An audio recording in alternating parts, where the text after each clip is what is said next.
We're live, Rusty. We're live! Yeah! So here we are live, back at the office, which you can see I've decorated beautifully. All right, how is it looking and sounding out there in YouTube land? Everything looking and sounding all right?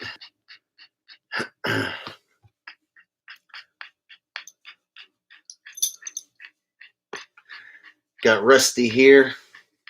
Going to wait for just a minute while everybody gathers up here at the live stream, and then we're going to start talking. Now, I came up with this idea off the top of my head tonight. I thought I'd just talk and discuss this world seemingly just being fake now, like we live in some sort of weird fake movie. And it seems like life used to not be like that, and then one day it's just turned into this weird fake place. So I wanted to talk about that and see what you guys think.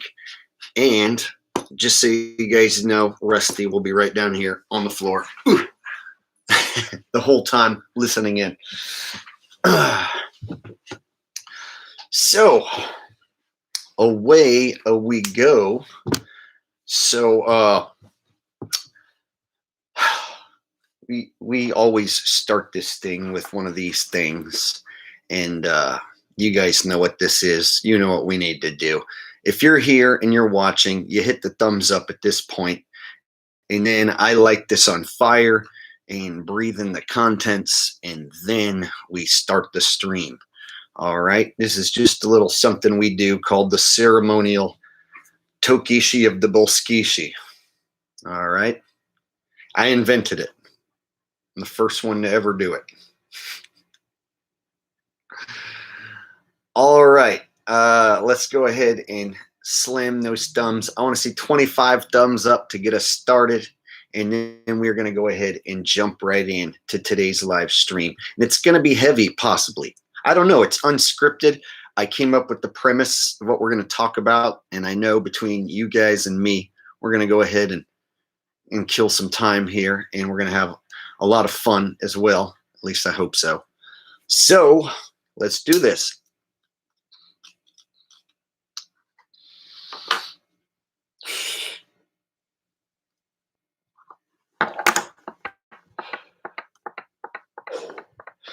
All right.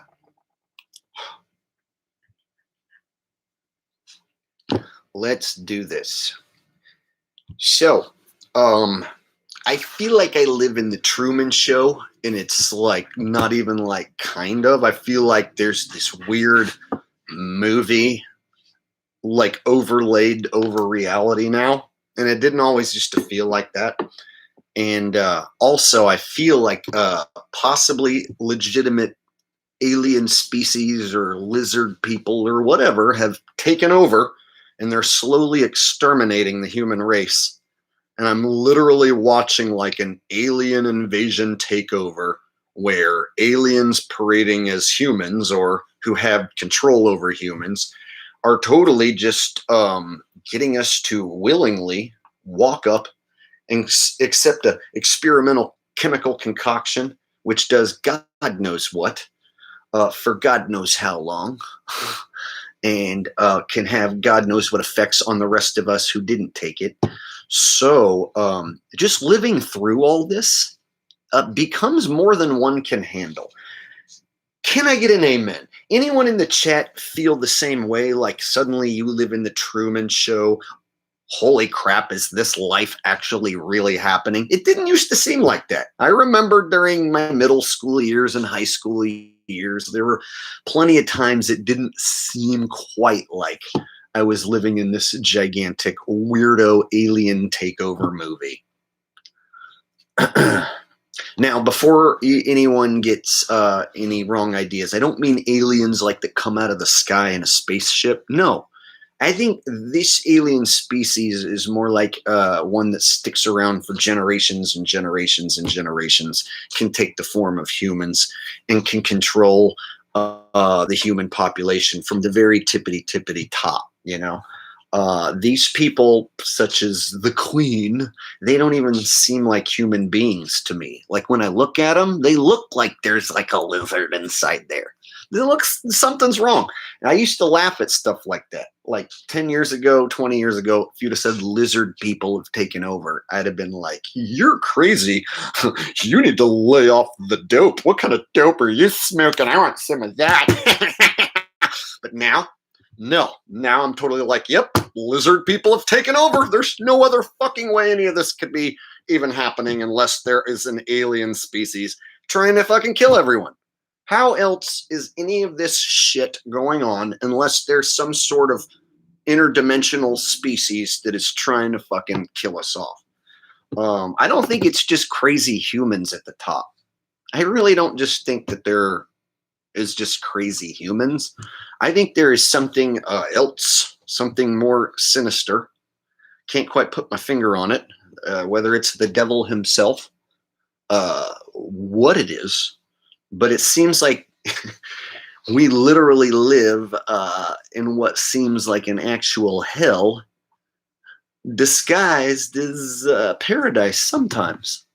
So it's like I can go and be blown away by the beauty of a beach and have a wonderful day. And then at the same time, watch people walk around muzzled up, like completely brainwashed and brain damaged. And then I suddenly feel like I'm in a horror movie when I see like, billboards and signs that are like, go get your VAXX, go get it, go get it, go get it, go get it. Hi, I'm your favorite celebrity. And if you like me, you need to take a chemical concoction in your arm right now. Otherwise, you're a bad person, and you should go out there and get it right now because I'm a celebrity and I trust science. Do you trust science? I trust science. If you trust science, then you should probably get the poisonation. That's right. You should go get the poisonation, and everyone you know should get the poisonation because I trust science. I mean, if I didn't trust science, then you shouldn't. But since I do, that means you should get the poisonation right now. Go get it. Go get it. Go get it. Go get it. Go get it. Go get it. Because I like science. I think science is cool. So you should let the devil stick his fucking dick in your butt and shoot chemical concoction in your butthole because I think science is cool. Like, okay, celebrities, we get it. You think that chemical concoctions created by giant pharmaceutical corporations are awesome. Okay. Jeez, we get it. I mean, they're free and all of the celebrities are endorsing them. What could possibly go wrong? What could possibly be evil about that? I mean, as long as they trust science, it's safe. Part of the reason it's safe is because celebrities trust science. That's how you know that you'll probably be okay. If you take an experimental chemical concoction in your bloodstream, you'll probably be okay because celebrities trust science. And you like celebrities. You watch their movies. You think they're cool. So, go get it. Go get it, dude.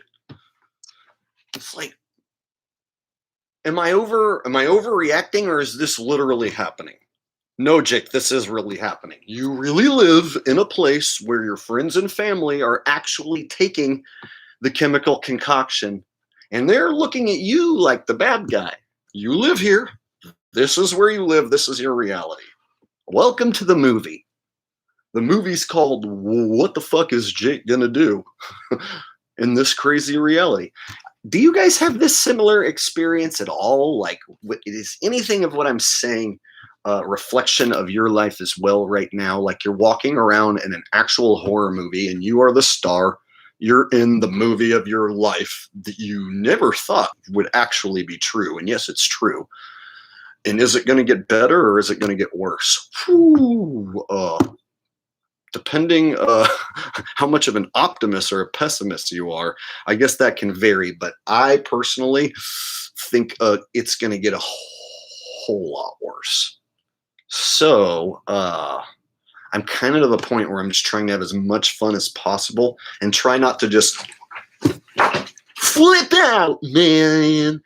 And keep it cool and try to be like, hi, I'm a nice guy. I'm trying to find a girlfriend and I'm trying not to I lose my mind right now. But let's just be cool and act like none of this is going on. We're in a giant movie, but we're supposed to pretend that this is reality now. And what the fuck? Who? When? Where? At what point did this happen? I swear there was like a day that this happened, but I don't know what day it was. It was like we were in real world on a Monday, and then on Tuesday, aliens came in and fucking made everything different. I don't know if it was like slow and gradual, or if there was a day where reality just went like, ka-ching, you live in a movie now, motherfucker. And you're the star. What are you gonna do? Oh, what can I do?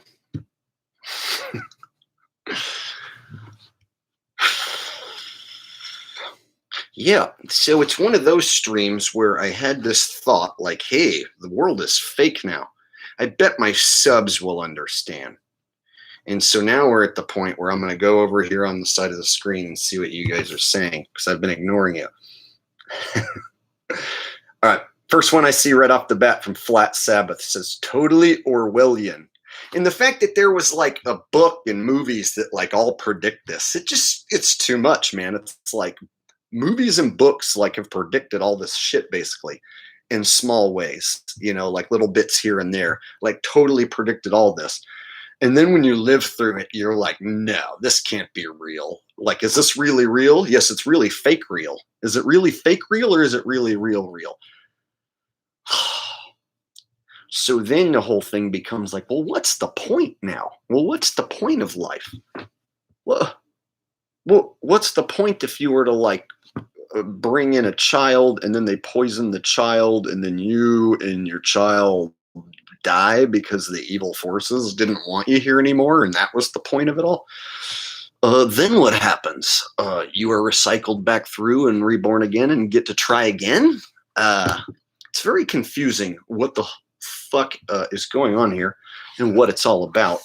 But I can tell you that when you die, your brain releases dimethyltryptamine and takes you to the other side. A lot of people don't know that, but that is what happens.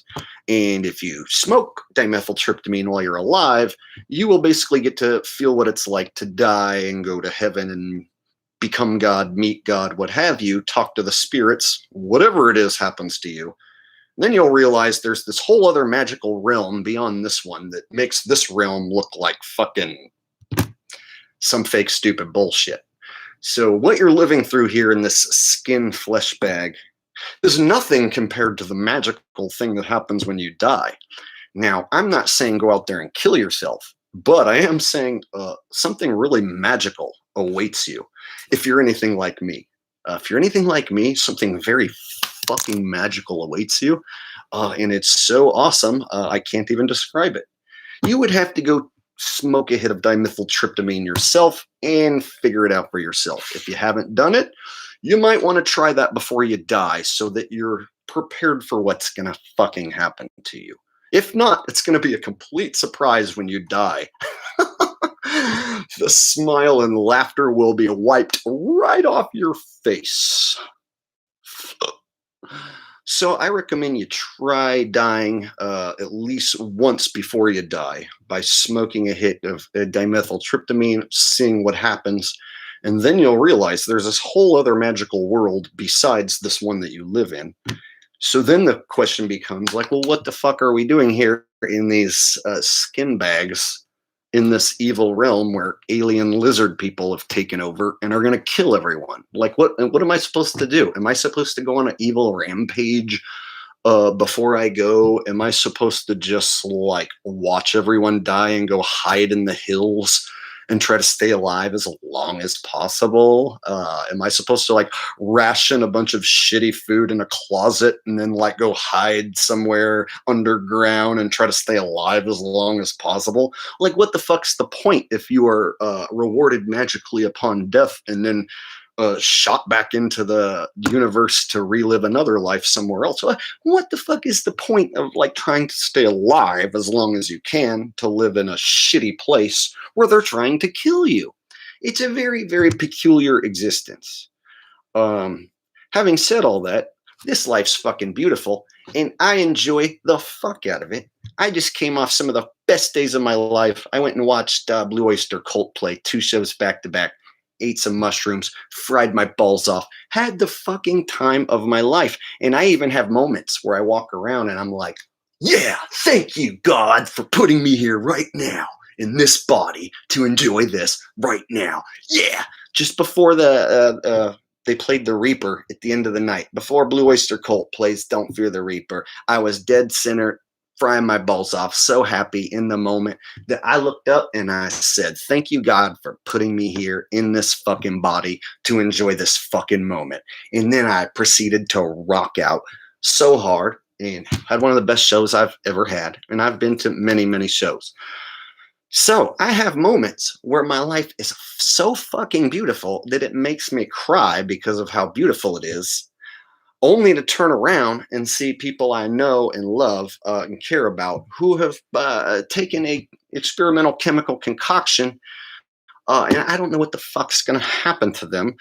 I don't know what's going to happen to these people around me. And it's scary to walk down the street and still see so many people muzzled up and know at any point the government can come along and stomp their foot down and take away everything you know and love. So happiness can come and go very fast. So I am trying to enjoy the fuck out of it. And I've been doing a really, really good job. If you start trying to have as much fun as possible and enjoy your life as much as you fucking can starting now, and you really go for it, you can have a lot of fun. But you got to throw a lot of caution to the wind, and you got to stop fucking worrying about what's going to happen tomorrow or the next day, because that shit's going to happen one way or another, and you can't control it. And you don't know how or when it's going to happen. So there's people out there rationing supplies and preparing for the doom and gloom. And my thing is like, why? What are you going to do? Live down in doom and gloom inside of a basement eating fucking lab made shit? You're going to eat some canned goods down in a basement, be locked off from the sun and people, and you think that's going to be a fun way to fucking live your final years? Shit, I'd rather be dead, man. So I'm not one who's prepping for the eventual downfall. I'm not one who's scared of what's going to happen. I've accepted that life has fucking changed to the point where I live in a fake weird movie, and I'm not afraid to die because, like I said, I smoked dimethyltryptamine a few times, and I'm pretty sure I know what happens when I die and where I go. And so that doesn't scare me. So now the question is, like, what the fuck do I do here while I'm in this flesh bag? I guess entertain these people who are here. That's like the only thing I know what to do, is like entertain you guys. like I'm like, what in the fuck are we doing here? I'm gonna like watch everyone I know slowly, willingly, like take a chemical concoction, and then they're gonna pass a bunch of laws where I'm not allowed to buy food or work or do anything unless I have the chemical concoction. Like, that's what I'm like living towards. That's like the end goal, like that I'm walking towards. A day where I'm traveling down the street and they have military in the street that says, where's your VXX passport? And I say, I don't have one. And they say, oh, well, come with us. Is that how it ends?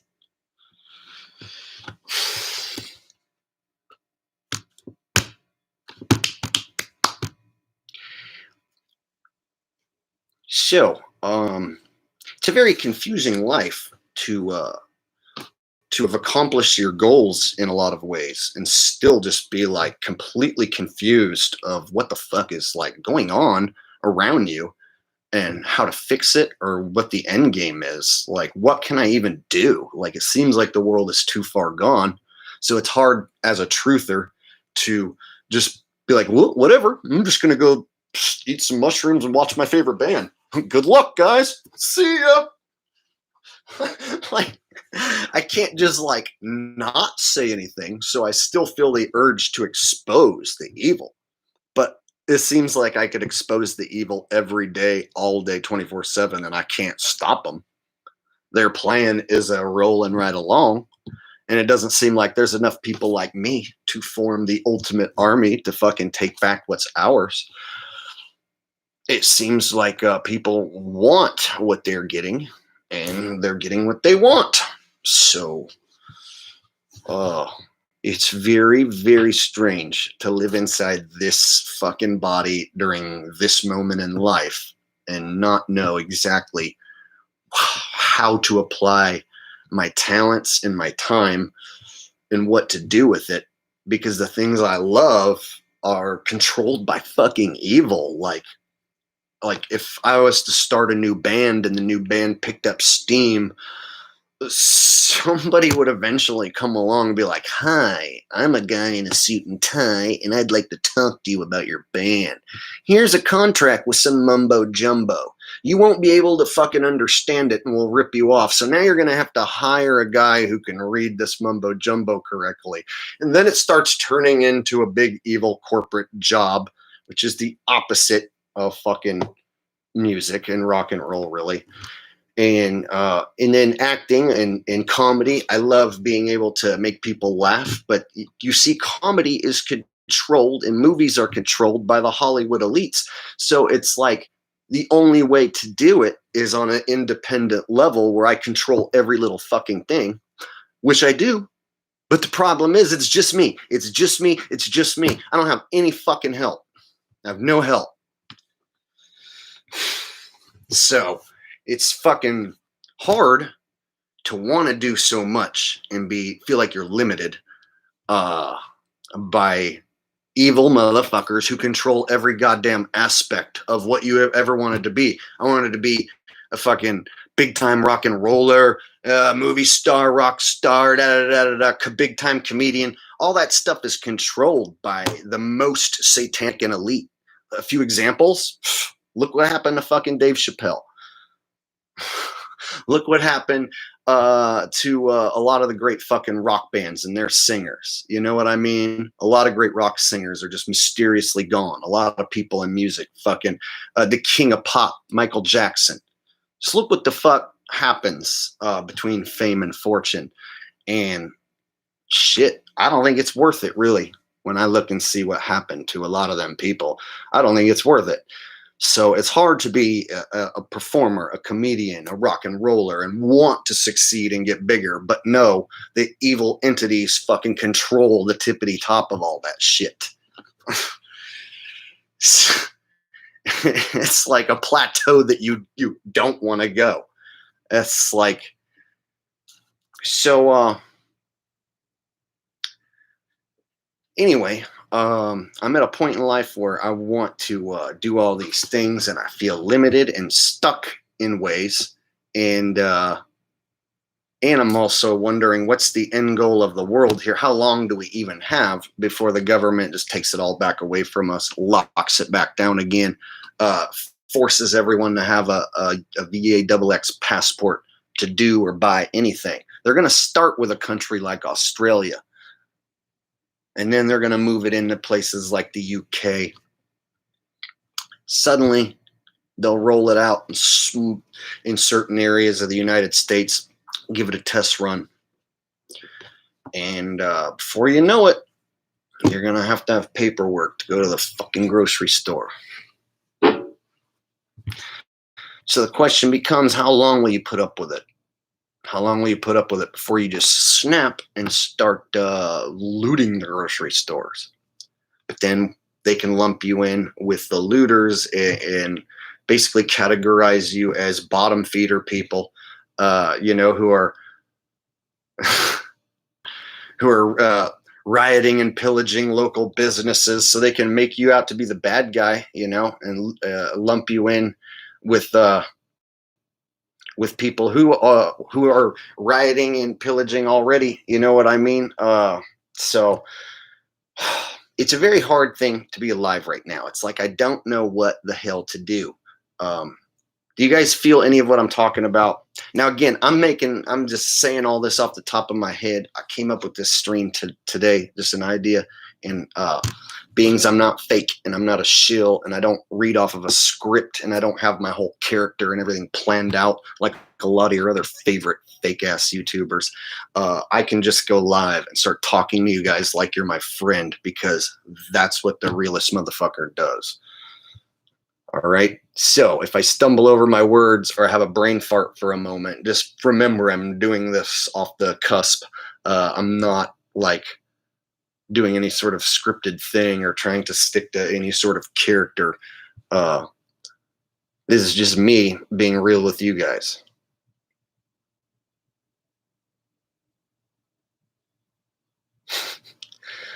Okay. Got a few people up there. Says, we feel you, Jake. Jake is real 100. Let's see.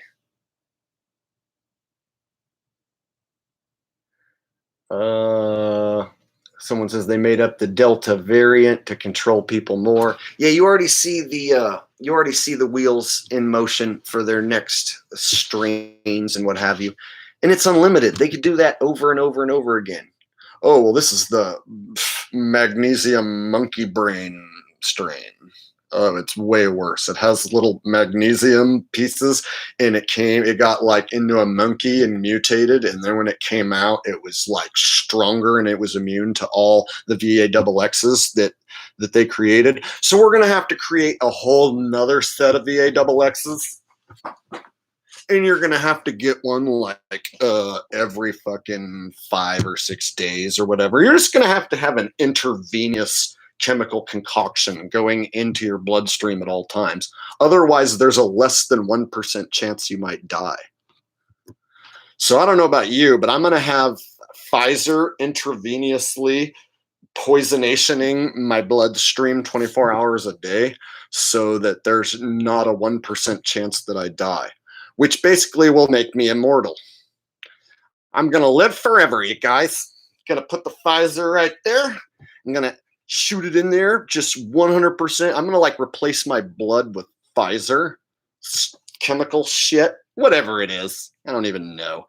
Whatever they got, I'm just gonna replace my bloodstream with it, and that would make me immortal. Pretty sure I'm gonna turn into God. Whichever God you believe is true, I'm gonna turn into the opposite one and prove you wrong. Just because that's how crazy the world is. Wouldn't that be a funny ending to this fake weird movie? I think so. Should I try it? No. Here's the real scary thing. I'm gonna be serious with you. If you ever smoke dimethyltryptamine, you are going to fucking trip so hard it'll change your life and you'll never be the same. And so when you die, your brain's going to release that shit. Like in such a strong dose, you're going to leave this realm through tripping. That's what's going to happen.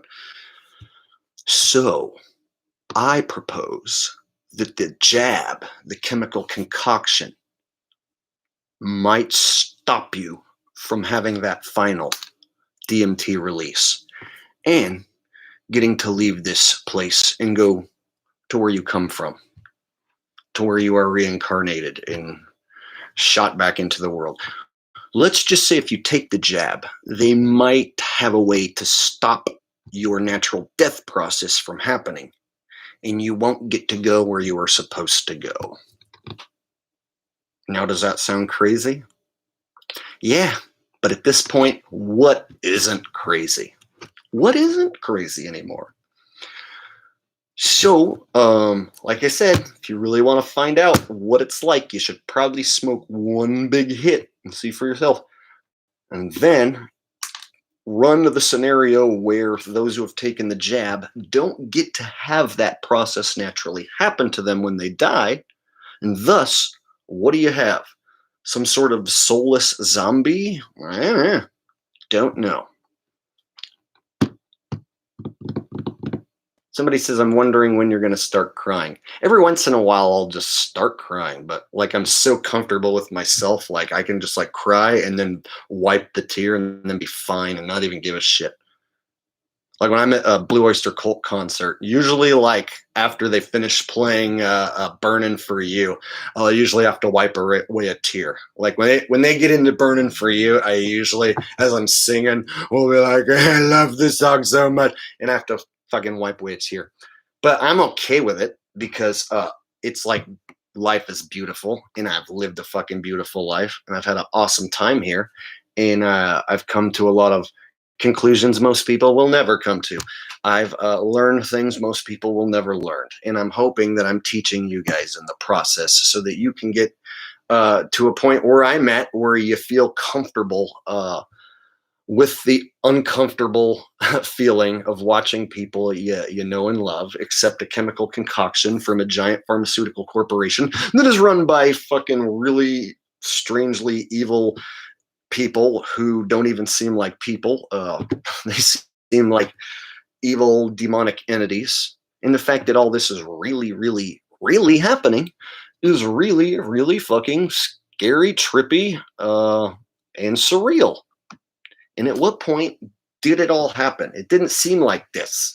Like when I was in elementary school and middle school, there were times where like I felt like I lived like in a song, you know, like a pop song, rather than I was in like a horror movie or some demonic takeover. You know, like oh my god, I'm like blanking out. Like who's the song like I was born in a small town. Yeah, I grew up in a small town. It felt like I was just some kid in a small town playing some little league. Put me in, coach. I'm ready to play today. I'm just a kid playing little league and living my life like a regular kid. I was just a regular kid who's living life. And then I got to my 20s and everything still seemed pretty regular. It seemed. And then when I discovered conspiracies, things started to get a little strange. When I discovered that conspiracies were true, things started to get a little strange. But now it's like there's a full-on fake weird movie reality that just absolutely took control. And it's like, did this gradually happen incrementally? Or was there a fucking day where there was an event, a Mandela effect event, cataclysmic changing, curtain switch, polar shift, mind fuckaroo? I don't know. What happened to turn this place into what it is now? Because it seems unrecognizable from what it was before.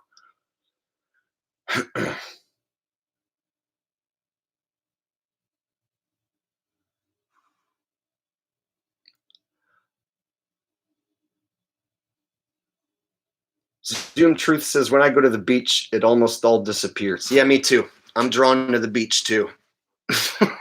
That's one of my favorite things to do is to go to the beach, eat some mushrooms, and listen to music and just walk up and down it, just stare at it, be near it, feel the sea breeze, the seagulls, the sound of the waves crashing. Yes, it is great. And those of you who are landlocked and don't get to visit the ocean, you're missing out because it is therapeutic. At least it is to me. Some people don't give a shit about the ocean. I went on a failed date tonight, and the girl did not give a fuck about the ocean. She's like, Sacramento's nice. I'm like, Sacramento is not nice. Like, go to the ocean to Monterey and walk around and then tell me Sacramento's fucking nice. Sacramento's a shithole. And she was like, I love it here. And it was like, I instantly killed the date because I said Sacramento's not nice. Well, it's not. Sacramento's not fucking nice. She's stupid to think it's nice. So because I told her that the beach is nice, it was like, I could tell it was over. That's how quick I kill a date. Well, I'm like my first date in like a long time. And she was like not interested right when I walked up. She just had like an attitude. Sacramento's nice. It's like, no, it's not. No, it isn't. What are you talking about?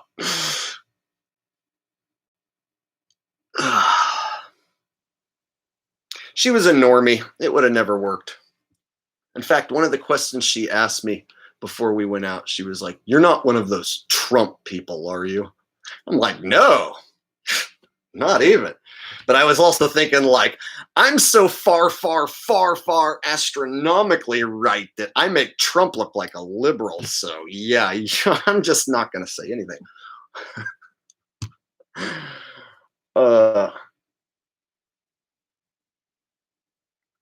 Anyway, so that didn't go well. That's another thing. Like, how many other YouTubers let you in on like shit that happens in their life like that? See, I don't have any reason to lie. That's the thing, is like, I'm such a like legit truther. Like, I'll spill the beans on shit that doesn't even make me look good. Like, I had a failed date tonight. I'm not getting laid tonight because I'm a weirdo and I tell the truth too much. See, other YouTubers are like, yo, I got a backwards hat and I gotta look cool at all times. Every single video has to be perfectly edited so you like me.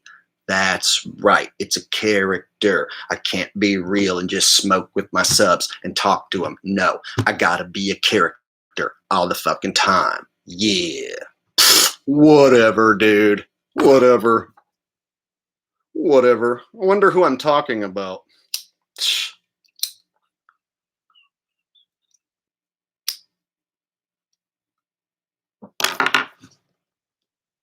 So to be a legit, real deal alpha dog on YouTube, and I can't even find anyone anymore that's good. Everyone just keeps disappearing. And then those who are good, I don't want to like take their material and then use it again or make every video about, hey, look at what this guy posted.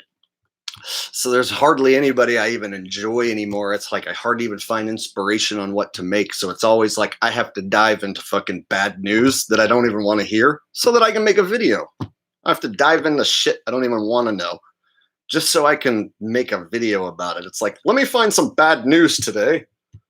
Oh, look, another fake space mission. If it's really good and fake and looks really stupid, then I know I can make a video. Like, I have to look forward to fake space missions. If there's no fake space missions, well then fuck, now I have to go find something other stupid thing that I don't like and want to expose to make a video. It's weird. Other YouTubers talk about things they like. I have to talk about things that I don't like happening. Hey guys, have you heard? They're trying to poison you and everyone you know, and they're going to be passing laws soon so that they can kill you. Aren't you happy? All right, this is Jake giving you the truth. Enjoy your day. It's so weird. It's like, part of me wishes I never found out about any of this and I had a channel like Davey504 who just does nothing but make pop slappy bass videos. If you guys ever watch Davey504, he has like 9 million subs and he's like, hi, today we play bass. OMG, I'm going to slap the bass. And if you like bass, hit the thumbs up now. I want to see 69 thumbs up. Psh. And then he'll like play bass and then he'll get some celebrity to do a cameo or whatever. And then he gets like 1 million, 2 million, 3 million views. And then that's it. And I'm like, fuck. If only I would have did that instead. But instead I started telling the truth. You could have been mega famous. You could have had millions. Did it completely different. But he had to open his mouth and start telling the fucking truth. Oops. Shit. Here we are. Still telling the truth after all these years. And what has it got me? The best damn subs a guy could ask for.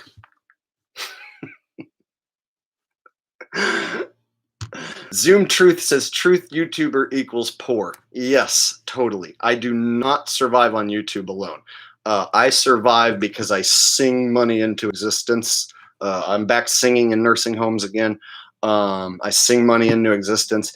And also I am a very good slot hustler. And I've proven it to you guys on my videos that I've shown you. And I've given away my secrets.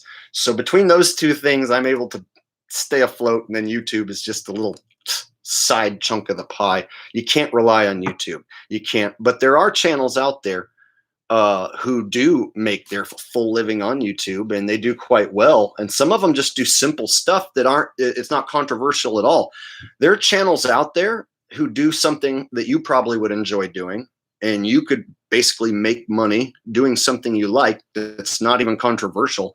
Like there's a guy out there that goes camping at different weird places. Like, I'm going to go camping inside of an old abandoned church. I'm going to go camping in this storm drain. I'm going to go camping at a campground where I'm not allowed to go camping, but I'm going to camp there anyway. So there's a guy who goes camping, and he gets hundreds of thousands of views every single time. I forget his name, but basically that's his whole channel. He goes camping. And he's like, I hope I don't get caught. And he basically sets his camera up and like walks in front of it and makes his dinner and is like, oh, I think I hear people over here. I have to be quiet so they don't catch me. And then you look and he's got 500,000 views, and it's like, motherfucker just went camping. He didn't even expose anything evil. He didn't go out there and do any sort of interview with anyone. It just goes camping.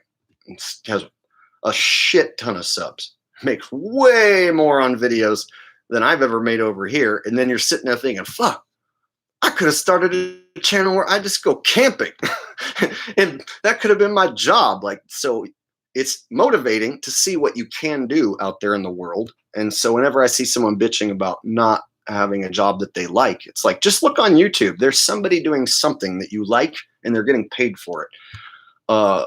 There's dudes out there who play slot machines for a living on YouTube, and their whole video is just them slamming slots. They just play slots every single day, and they get a big enough YouTube audience and make enough on their wins through the slots that their whole channel is just playing slots. And you think, who's going to sit and watch someone play a slot machine? A fuck ton of people. More than who watch truth channels. And so there's somebody out there doing something like opening up an item and then giving a review, and then they make 1 million views on that, and then they get paid. And all they did was just open an item and be like, I bought an item and it wasn't as good as I thought it was going to be.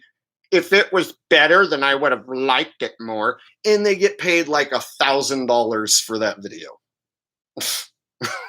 So what I'm getting at is that YouTube sucks balls sometimes, but there also is opportunity to make money out there, and it's amazing in that aspect. And this is where the party is. All those other channels, BitChute or other platforms, BitChute, Library, I can say whatever I want, but the traffic doesn't get there. The views don't get there. The sites are clunky and shitty and don't perform well. And so the party is still here on YouTube, and you can't get away with saying whatever you want, but you still can do a lot of awesome things and even create a job or a source of income for yourself, even if it doesn't have anything to do with the truth. And I've even attempted to do other aspects on YouTube other than just doing a truth channel, but it never works. It's like, this is what I have to do. This is the only thing I can do. This is where I built my audience. If I ever try to go do any other thing, it doesn't work out. So I have this channel and I have my backup channel, and I've figured, okay, this is what I'm going to do. Stick to this channel, stick to this platform. Even if it's not the most YouTube friendly art form, which it's not. This channel's highly shadow banned, gets censored a lot. We've had a lot of videos get taken down over here, a lot. The list is long. And you can go watch those videos over on BitChute and Library, or Odyssey. Odyssey, not Library. It's Odyssey now. So I have videos over there, my uncensored content, my videos that got taken down. Problem is the traffic just doesn't hardly run over there. There's like a fraction of people over there. And the sites themselves kind of suck. They just aren't set up very well. So this is still where the party is at. And luckily, I'm still here, and we are still partying. All right. If you guys are having fun, smash that thumbs up, y'all.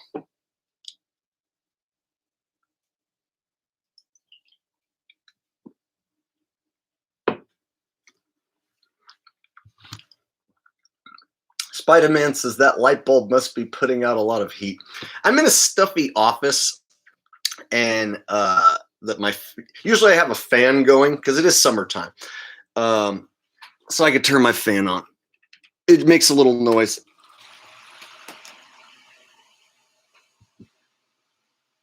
That should help dry the sweat. But yes, I do.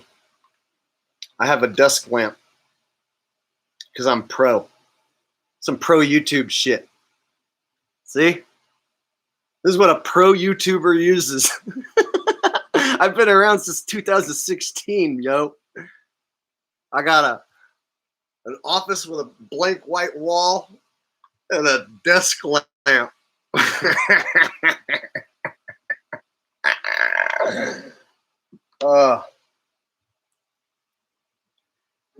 Y'all, I've been using a phone to do everything for so long that I don't even know what to buy to upgrade. I don't even know what I even need. I'm gonna have to talk to somebody and figure it out. Who knows more than me? I'm so far out of the loop. I've been doing everything with my phone for so long. I've made every fucking video that you've ever seen basically on this phone. And I don't know how to do anything with anything else. I don't know how to fucking run music editing software.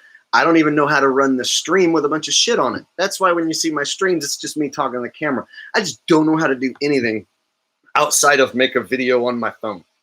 That's all I know how to do anymore. I'm like an old person who's stuck. Like, I don't know how to use this dang-fangled technology. So that's a shitty thing. I need to learn how to do all this stuff. And there's only so much time in a day. I only have so much time and energy. And there's times where, like tonight, I just want to talk to you guys and do a stream, but I don't have the ability to like screen share and put all the shit up on screen and go back and forth and blah, blah, blah, because I never took the time to learn how to do all that shit. So I feel like I'm technologically unadvanced, and I need to get with the times. So that's always on my list, is to learn me up some better YouTubing skills and get a better studio and get everything on and popping. And I always tell myself, if I do that, I'm going to be the best damn YouTuber ever. I'm going to have all this shit working perfectly. I'm going to have all this awesome shit on the screen. I'm going to have fucking dildos shooting out of the wall. I'm going to have like sluts fucking shooting their jizz through the screen on your face. It's going to be so awesome. I have all this stuff planned. And I just can't quite get it done. It's like life gets in the way.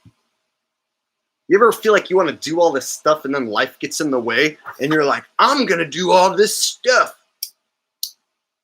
I'm going to do all this stuff right after I take a nap. I'm going to take a little nap and then I'm going to do all this stuff. I'm going to take a nap. Hold on. And then when I wake up, I'm going to do all that stuff.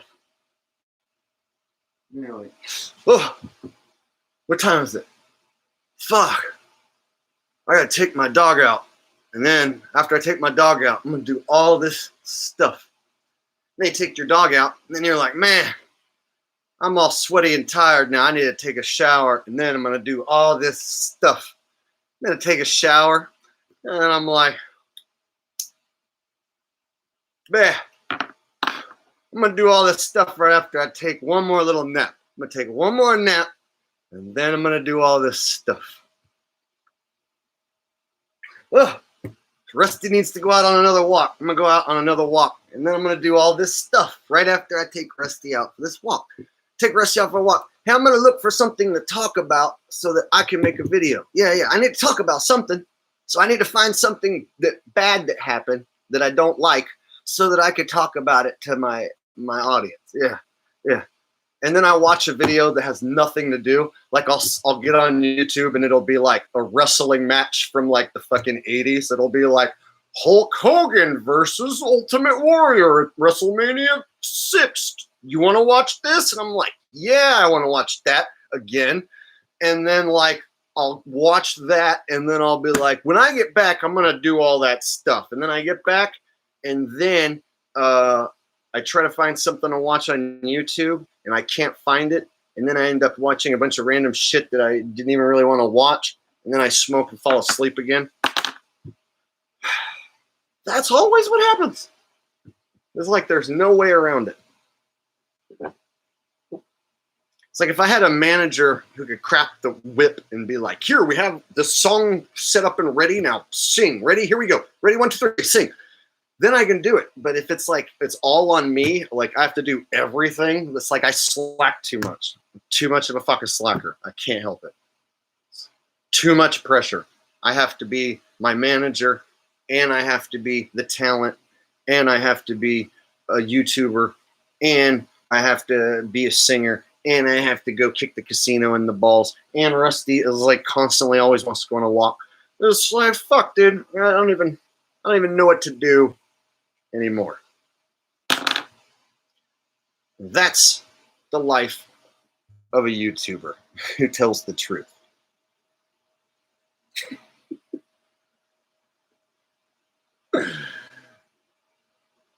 Spider-Man says, I think Jake is closer to God than he thinks.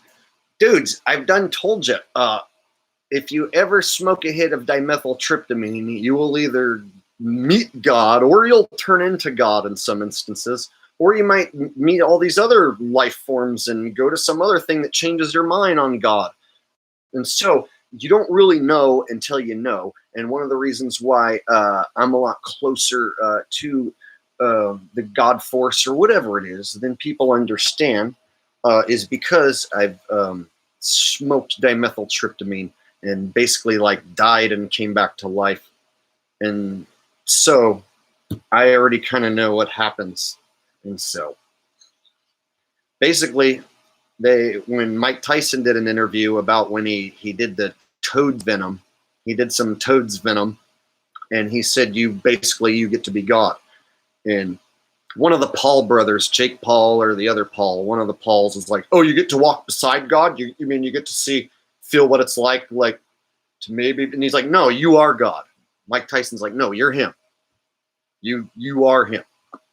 And Jake Paul or whichever one was like, what? No, you can't be him. Mike Tyson's like, no, yes, you're him.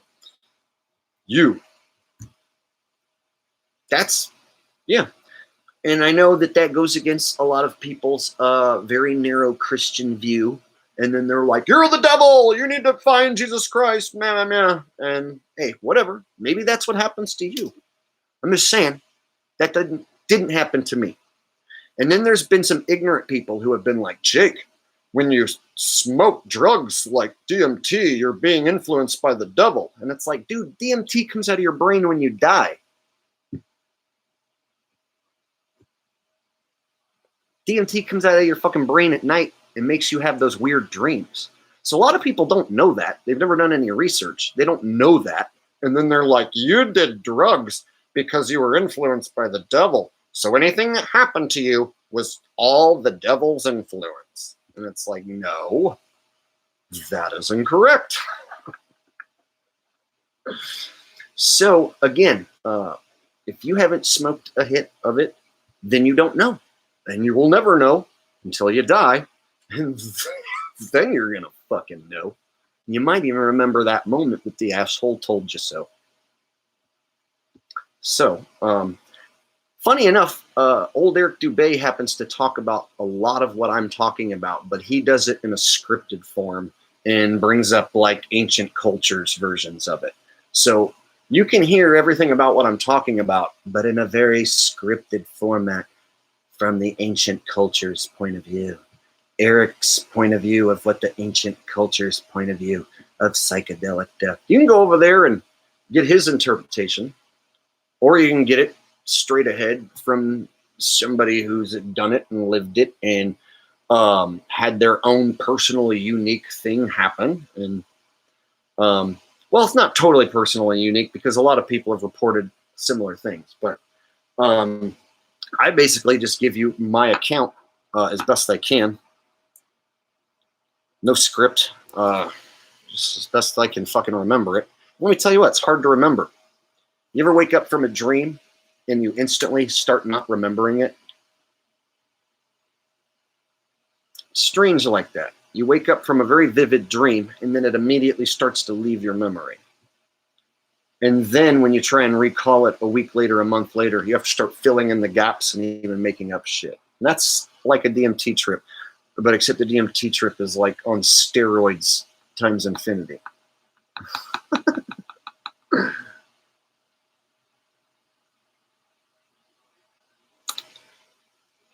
So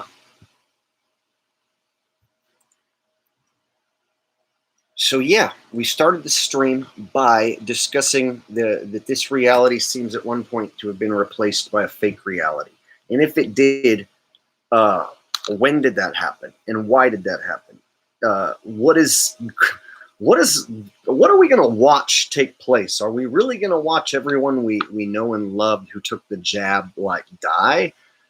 Is the world going to be depopulated during our lifetimes severely, but slowly? Is it going to be an event? I feel like there's some big event that's coming, and we can all, talk about different theories of what they could do. And really, they could do any of it, They could have a nuclear reaction explosion and mass power outages.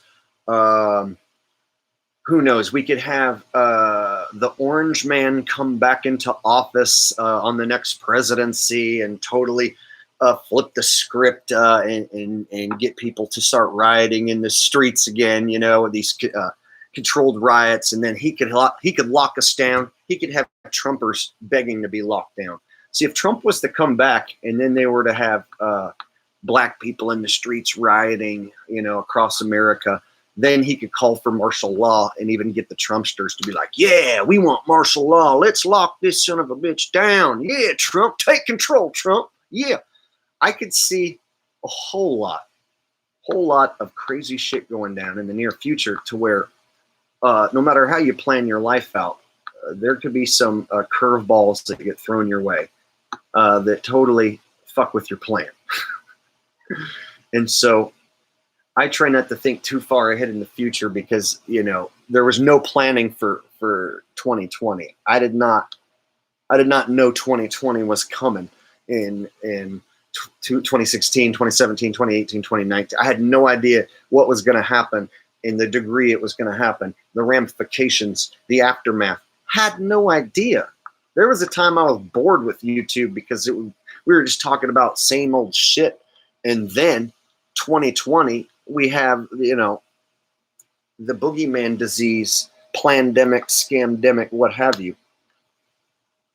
There's just no telling what's next. And they could pull this card again. They could pull this card twice as bad.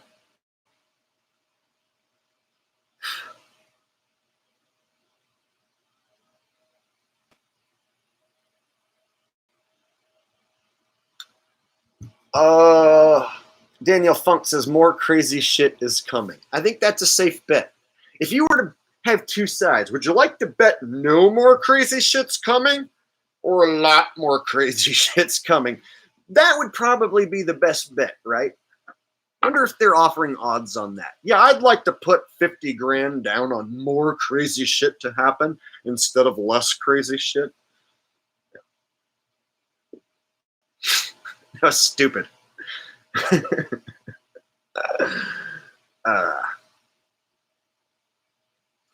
Tony Bertani says after the burn, a restart. Yeah, and then you have this terminology like the Great Reset. Oh yeah, it's great, man. It's going to be great when they reset everything.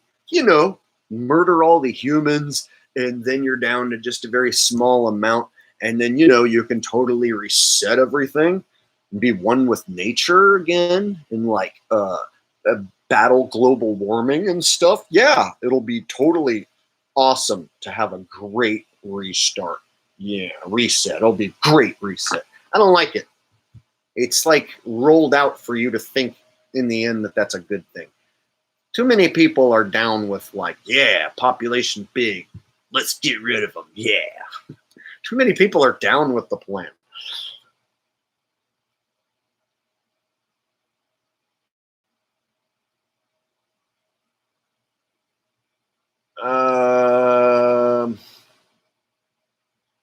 Let's see.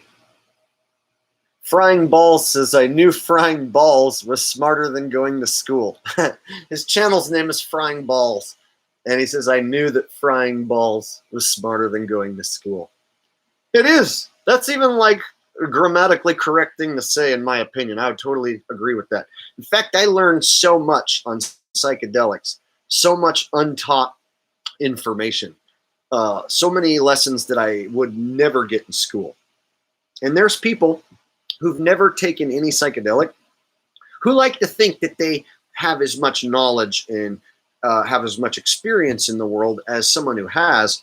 And let me tell you what, you are missing out on that certain experience. If you haven't ever taken LSD or mushrooms or smoked DMT, then you don't know, or dealt with ayahuasca or what have you. If you haven't taken a psychedelic substance, if you haven't hallucinated, then you don't really know.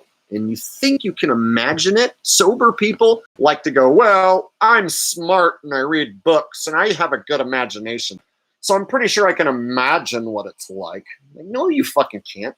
You can't fucking imagine my trips. You can't.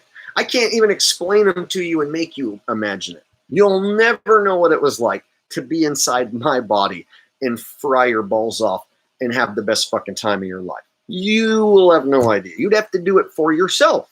And if you have done that for yourself and you have had that experience, then when you talk to someone like me, you will agree and shake your head and be like, yes, I know. It's awesome. So those who haven't, they don't know. Like, my dad's never done any psychedelic drugs, so he's always like a fucking dork and like a know-it-all about shit that he doesn't know about. And then when you try to tell him, like, oh no, magic mushrooms are actually magic. You will have fucking magic adventures if you eat some and you're in a good mood and you go to a nice place. You can have a fucking magical adventure. They're actually magical. Magic things will happen to you. It'll just fucking be magic. And he's like, well, I don't believe in magic. You just do drugs and you don't know what you're talking about. They don't know. They don't know. The most magical things you can do to your brain are use these magical substances. There are magical substances that don't even hurt your brain. They don't harm you. In fact, you come out of the trip feeling smarter and more enlightened.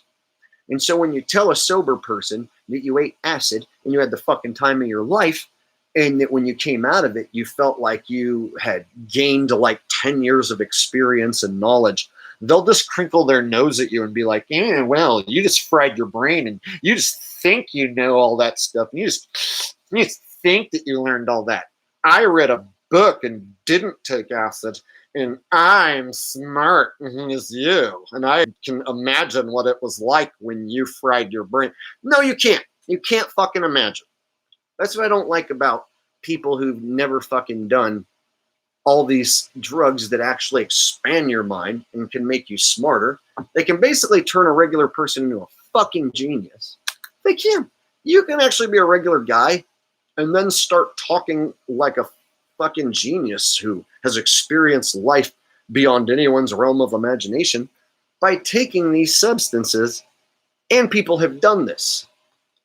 Now, I'm not saying this happens to everyone. There are some stupid people who remain stupid. They're stupid before the drugs and they're stupid after the drugs. And not all drugs are created equal. In fact, I shouldn't even use the term drugs.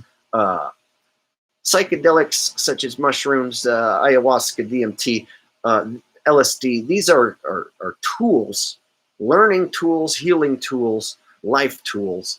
And they're very powerful and they should be respected.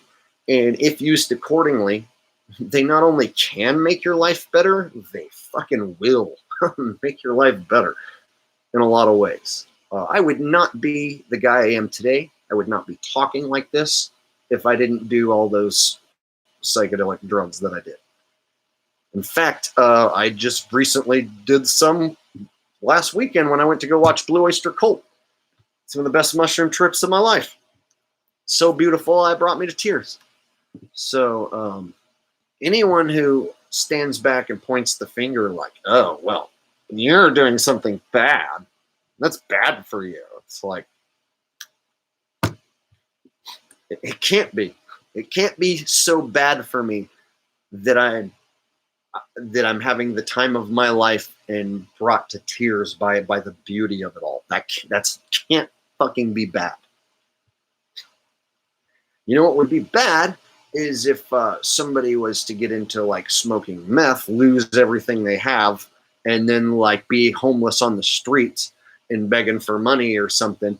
And that scenario, that's scary and bad.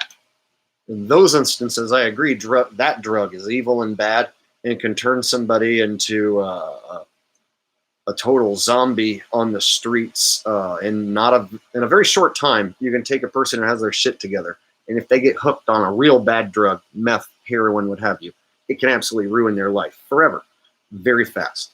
Whereas psychedelics, people don't ruin their life with psychedelics. I've never met anyone who was like, everything was going good, and then I ate mushrooms, and I couldn't stop eating mushrooms, and now I'm on the streets trying to get my mushroom habit, man. You got 5 cents so I can get my mushrooms, man? Yeah, see, it just doesn't work like that. People who are into psychedelics generally take them to accentuate their life and moments in their life. Or they're experimenting with them for the first time so that they can see what those drugs, those tools will even do to you. So once you've experimented and you know you can have the time of your life with these tools, these substances, then you know you can plan your life accordingly, such as I did. I'm like, I'm going to go watch Blue Oyster Cult, and 2 hours before the show, I'm going to eat like half of an eighth, and then I'm going to drink a bunch of beers and smoke a bunch of pot, and then I'm going to walk in there feeling fucking amazing, and then when they play, my trip will totally be in full fucking swing, and then as they finish, it'll start to slowly lope off. And I totally executed it perfectly. And you know what? Fucking amazing. Fucking amazing. And so for anyone who doesn't do any of these sort of things, to be like, that's bad. You shouldn't have the time of your life. You shouldn't think that that's fun. You should go get a real job and go to work all day and then go home and watch Netflix, and so you could buy an overpriced house that's not really worth $500,000, but it costs $500,000. You just go to that so that you can be a person in society. I'm like, no, that's not fun. Going to watch my favorite band on mushrooms is way more fun than that. Well, you need to grow up and get a job. So, no, this is my job. I'm going to do whatever the fuck I want until I die. Fuck you if you don't like it. That's my job. So here I am, Jake the Asshole. I'm a professional do whatever I want guy, including streaming to my fan base, my subs, and just telling you that I've reached to the point where I can basically do whatever I want, whenever I want, within reason.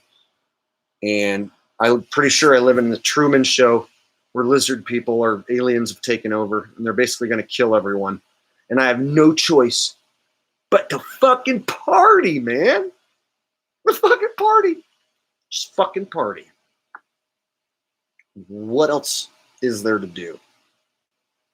Watch Netflix and fucking sit there in your house and then wake up and go to your job that you don't like? Never again. Never again. Been 5 years. 5 years since I had to wake up and go to a job.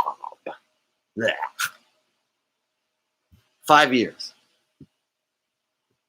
I haven't woken up and go, oh, it's Monday and it's 7 a.m. Oh no, I have to go to work. Nope, not me. Not in 5 years.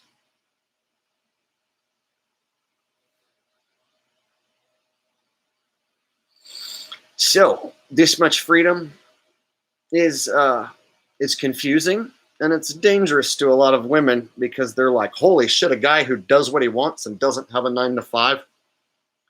I can't be around a guy like that. And then to live in this life where you basically get to do what you want and be the person you want, it's confusing as fuck to just know what you feel like doing the next day. Like, I feel like working on music tomorrow. Oh yeah, nobody's going to help me, and it's all on my shoulders. God damn it. All right. Gotta start from scratch. What do I feel like writing a song about?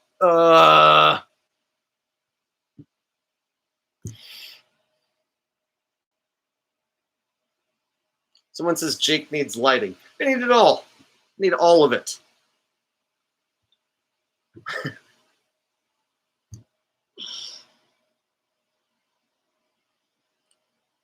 AP 530 says fight back maybe. Fight back maybe? Yeah, like how? I fight back more than most all your other YouTubers. A lot of your other YouTube truthers never have once stepped out on the streets and did any sort of street interview or activism or anything. And fighting back, like how? I mean, to me, by making these videos, by making the music that I have and the content that I have, that's how I fight back. And that's more than what most people do. There's a lot of good people who, you know, they don't make content and they don't have time to go out and do much, and all they can do is go to work and come back and watch a little YouTube. And so how do you fight back this evil system that could be, like I said, evil entities at the very tip top who have control and are taking over slowly but surely, interdimensionally, over generations? What are you going to do? So my thing is, I know what I've done. I know how I've fought back. What about you, AP 5530? What are you doing? You say you write music. Yeah, I've done that too. I've done that too. And I made sure to include lyrics talking about the liars at NASA and exposing truths and whatnot, and trying to make it catchy and fun to listen to, which is hard. It's hard to make a truth song that's fun and catchy to listen to, because most people, when they're getting drunk and want to dance in the club or whatever, they don't want to hear a truther song. So trying to rap or sing or do anything with the truth can be a hard deal. So I've managed to do my part. So, like I said, yeah, I've done man on the street interviews with people. I've put myself out there on the spot in real situations. I have these streams where I talk to you guys like live on the spot, and you won't see that on a lot of those other truther channels. They're following a format or a script. They can't put themselves out there like this. Maybe because they're not allowed. Maybe because they're controlled, or maybe because they're trying to be this character and they're trying to carry this level of mystique, and they can't possibly open themselves up and talk to you like a real person. No, they have to make sure everything they say is edited just perfectly, so that every time you look at them, it's like you're watching a Hollywood movie. It's almost like they have a Hollywood team. Yeah.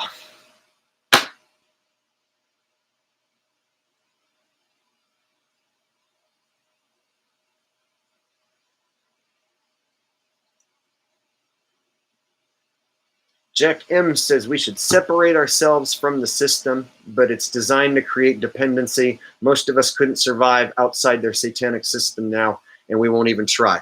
Great point.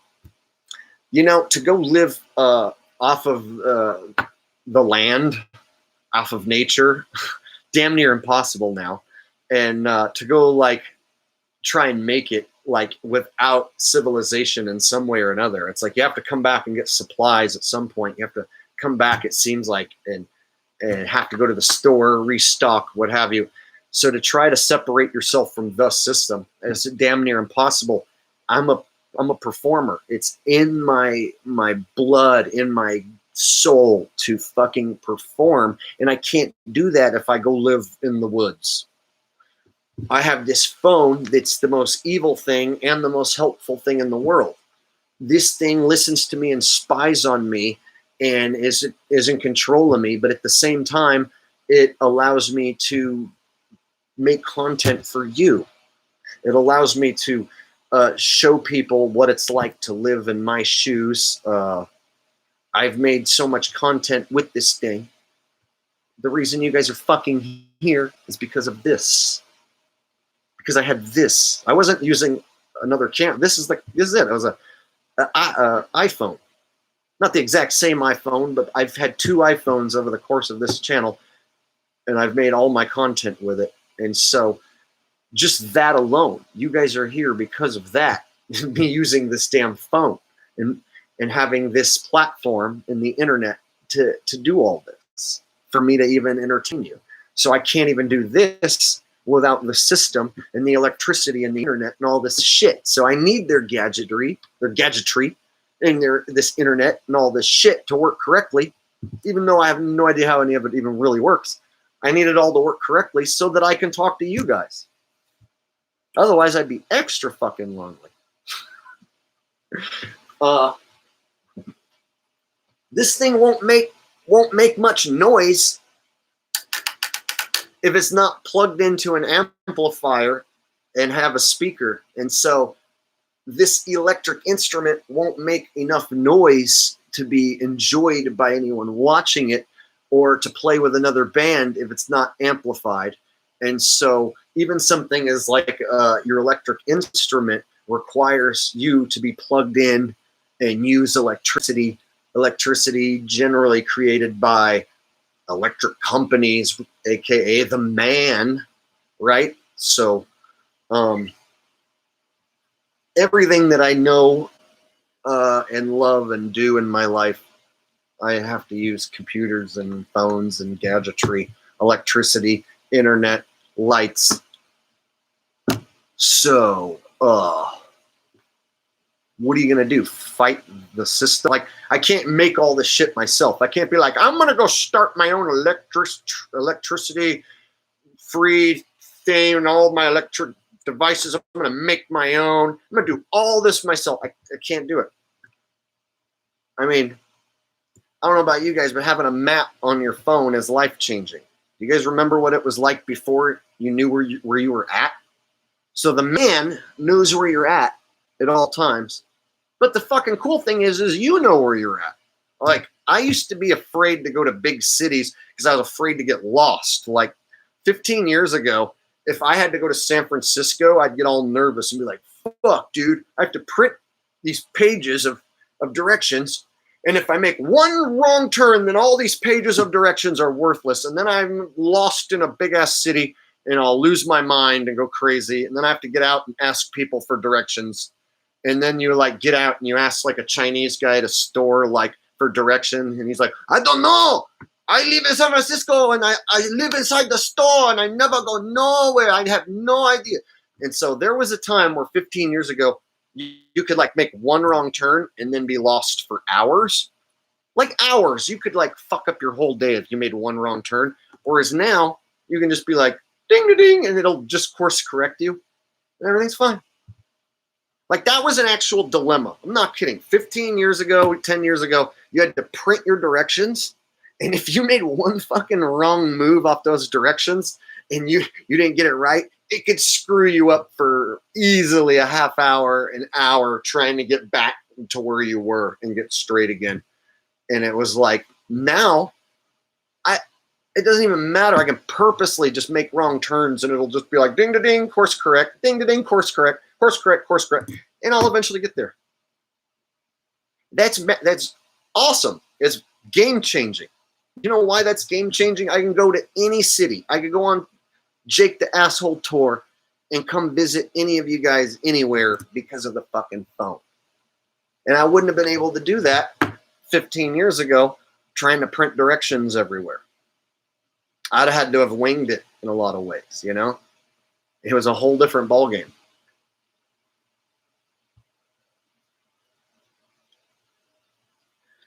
And I mean, pulling out a paper map requires like stopping on the side of the road and then like pinpointing where you are. And even then you could still screw up and then have to stop again to pull out your paper map.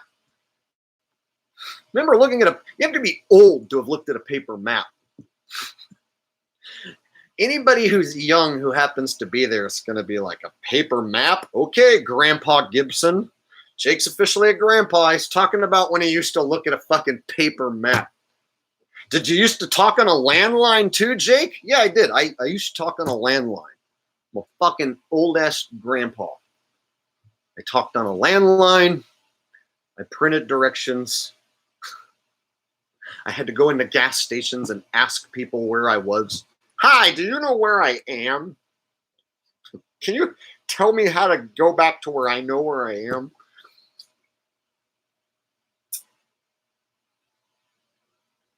printing directions. The longer they were, the worse it was, because then it was like the minute you make a mistake, then you're fumbling through pages while trying to drive to get it corrected. It's so nerve-wracking. And it would make your heart shoot out of your chest, especially if you were trying to get like to an important business meeting. Let's say you were in a new, like you got on an airplane for a business trip, you were in a new place, and you had these paper directions. You rent a car. It's like everything is just foreign. And it's just like fucking stress compacted with stress. Whereas now it's like that's gone. It's a thing of the past. It's like I used to freak the fuck out when I made wrong turns. I would scream at my girlfriend at the time. I remember being like, fuck! Why didn't you tell me that the turn was coming? That was our fucking turn back there. Now it's like the phone will just be like, oh, here, get off on the next exit, and then turn back around, and now you're back on. Now you're good again. Like I don't even worry if I screw up anymore. The phone fixes it instantly for you. So this thing is spying on me all day, and it knows where I am and what I'm doing all the time. But I don't freak out about getting lost. Hey, that's pretty fucking convenient. I mean, if they're going to spy on me, I should get something good out of it, and that's pretty good. I mean, if they're going to spy on me and know everything I'm doing all the time, then I guess I might as well know where I'm at. So at least there's that. I see you guys like that. I see a bunch of laughing emojis in the chat, so I guess you guys thought that one was funny. Oh, look who showed up. We got Foamfoot420, the myth, the legend, showing up here in the chat saying that we should take a toke. I'm thinking we need 175 thumbs up if we're going to do that. 175 thumbs.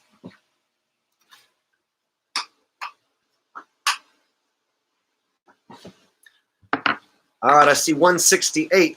If we're going to toke again, I want to see 175. Oh, 174. You guys are listening. It's good.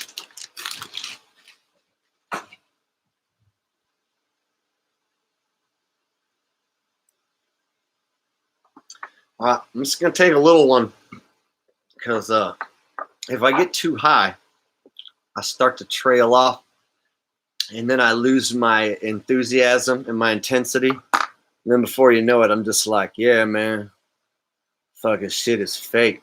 I don't know what's going on. I start to just like turn into like a lazy white version of Snoop Dogg. Yeah, you know what I'm saying? Like, shit's fake and stuff, man. It's like, I don't even know what's going on. Shit.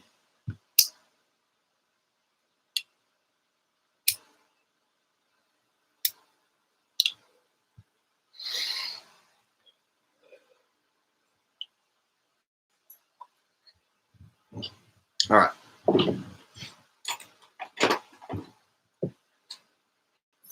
Whoop. So, hi, Foamfoot. How have you been doing? Foamfoot is this mod here, and she looks really cute in her pic. And she's very mysterious. I've tried to like get her to talk to me on the phone. She won't do it. She always says she's gonna, but then she doesn't. Now she's asking, when did it become unreal for me? I don't know. That's what I'm trying to figure out. I can't pinpoint when life turned into a fake weird movie. I can't figure out if it happened gradually or if there was a day where it actually switched. Like, I feel like both could be possible. Like, it slowly but surely turned into this weird movie, fake existence where I'm going to watch everyone I love and know turn into a zombie and die or something. Like, I'm going to live through the apocalypse or something. I don't know if it slowly did that or if, like, one day there was this change, this polar shift thing that happened where reality got whoosh, flip-flopped out. Do any of you guys feel like there was a day where that just happened? Like one day shit was real and then one day shit was fake? A lot of people are saying 911. Yes. So the day the buildings came. That's what a lot of people are saying. Plain Truth says 2012 it changed. Gina Poliro says 9/11/2001.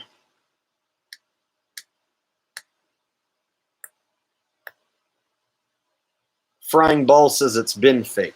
Hey, maybe it was fake all along and I just didn't notice until it got obvious.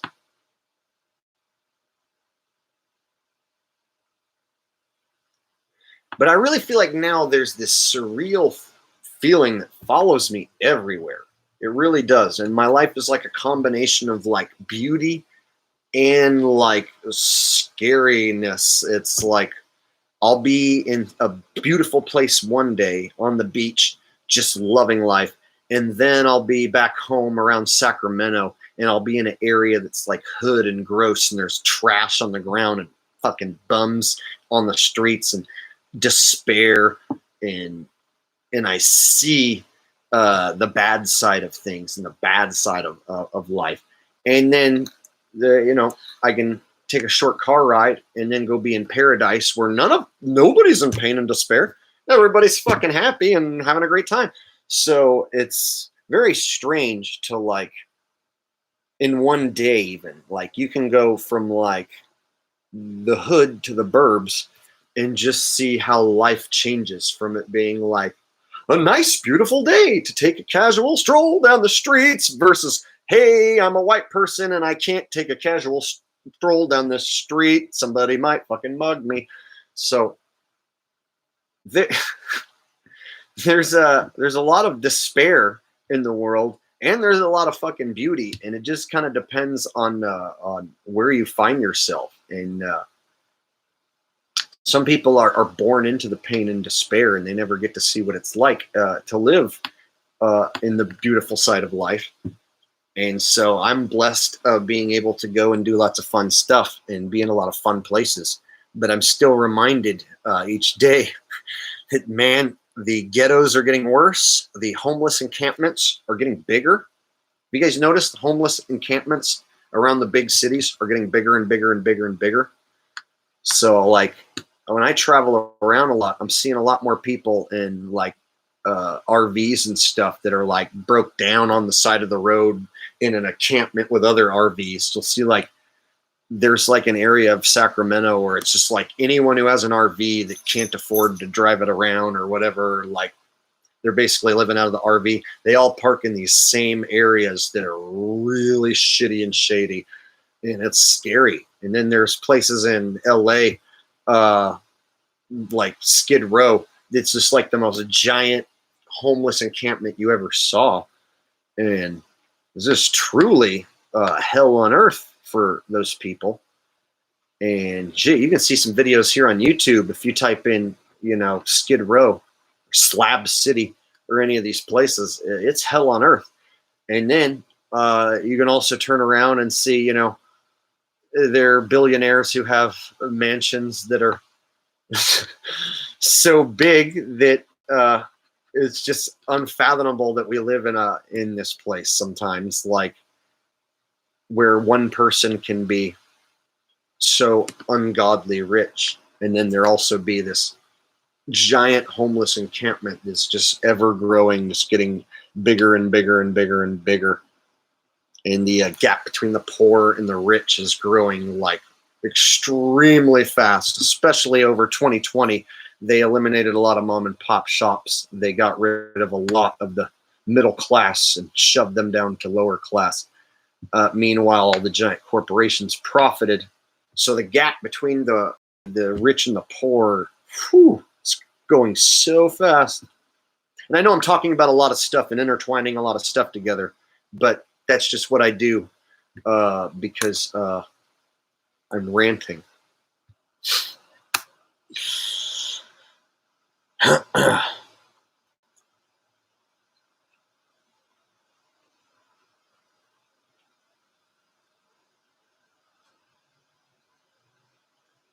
Let's see. Marin Malistinic says, that is what I'm saying, Jake. I'm 40, so we had some life, but those days kids have just asphalt in the way and mobile phone. Yeah, life. I did get to experience what it was like to be a kid without a phone. Um, I was born in '83. I'm 38 years old. So when I was in high school, kids didn't have phones. It was like senior year, girls started to get phones, and it was just a phone. And then guys started to get phones so that they could talk to the girls. But having a cell phone was like not really necessary. Everyone still had landlines. And so I know what it was like to dial up a landline and call a girl in fifth and sixth, seventh grade and have their mom answer the phone. And you have to be like, "Hi, is Christina home? Hi, can I talk to your sister?" So it's like if their little brother answers, you have to be like, "Hi, is your sister home?" So I remember what that was like. I remember what it was like to have your answering machine greeting and fucking call someone and leave a message on their answering machine, and that was it, man. That was all you had. And then so I know what it was like. What I'm basically getting at with saying that is I know what it was like to live before this became part of my life. But this is now part of my life in a way where now I don't know how to live life without it, even though I know it's evil.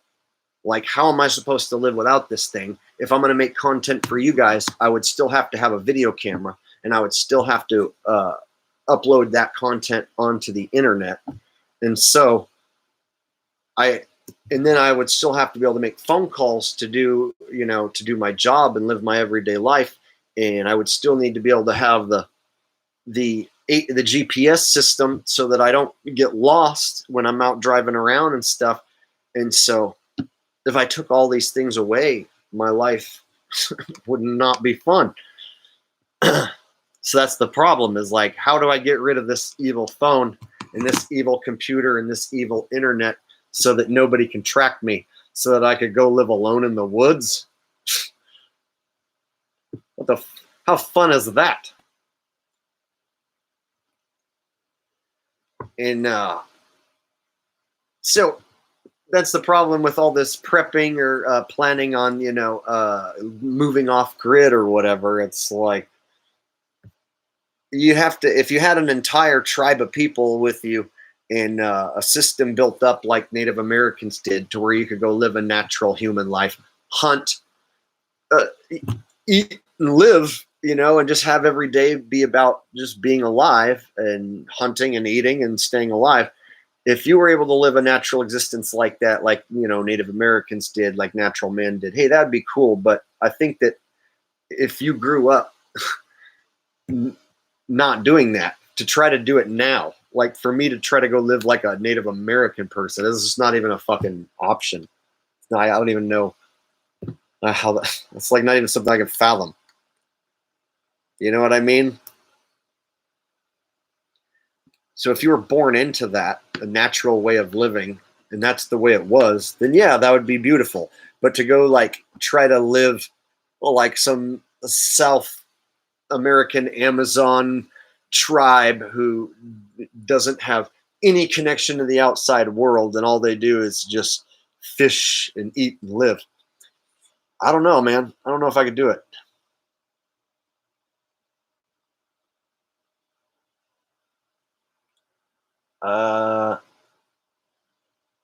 Jacob Nuzum says, "Did you give up on crypto?" No, I still own my crypto. I bought crypto and I'm sitting on it.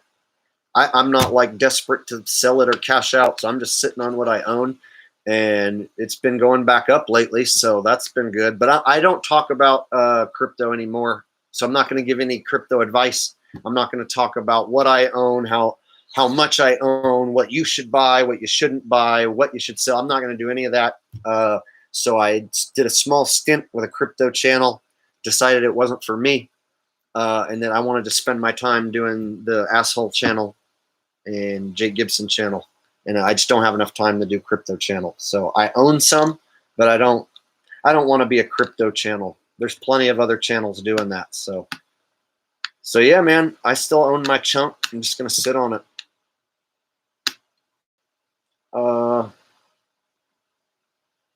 And then there's some people, you can say what you want about it, and that's the thing. I don't want to defend myself or have to even fucking explain my stance. It's like, if you don't like it, don't buy it. I bought some. I own it. If that bothers you, tough shit. And so I'm not going to talk about it. I'm not going to tell anyone to go buy it or anything. I tried to do like a little side channel talking about it, and it just wasn't for me. So there you go. That was that.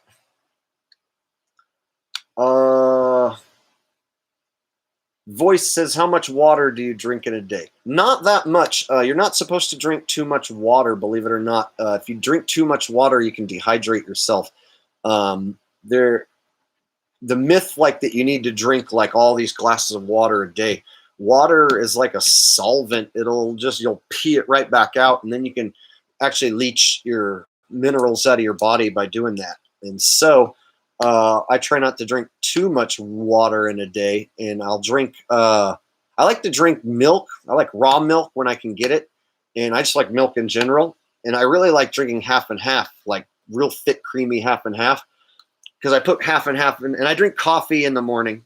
It's not good for you to drink coffee, but I drink coffee in the morning.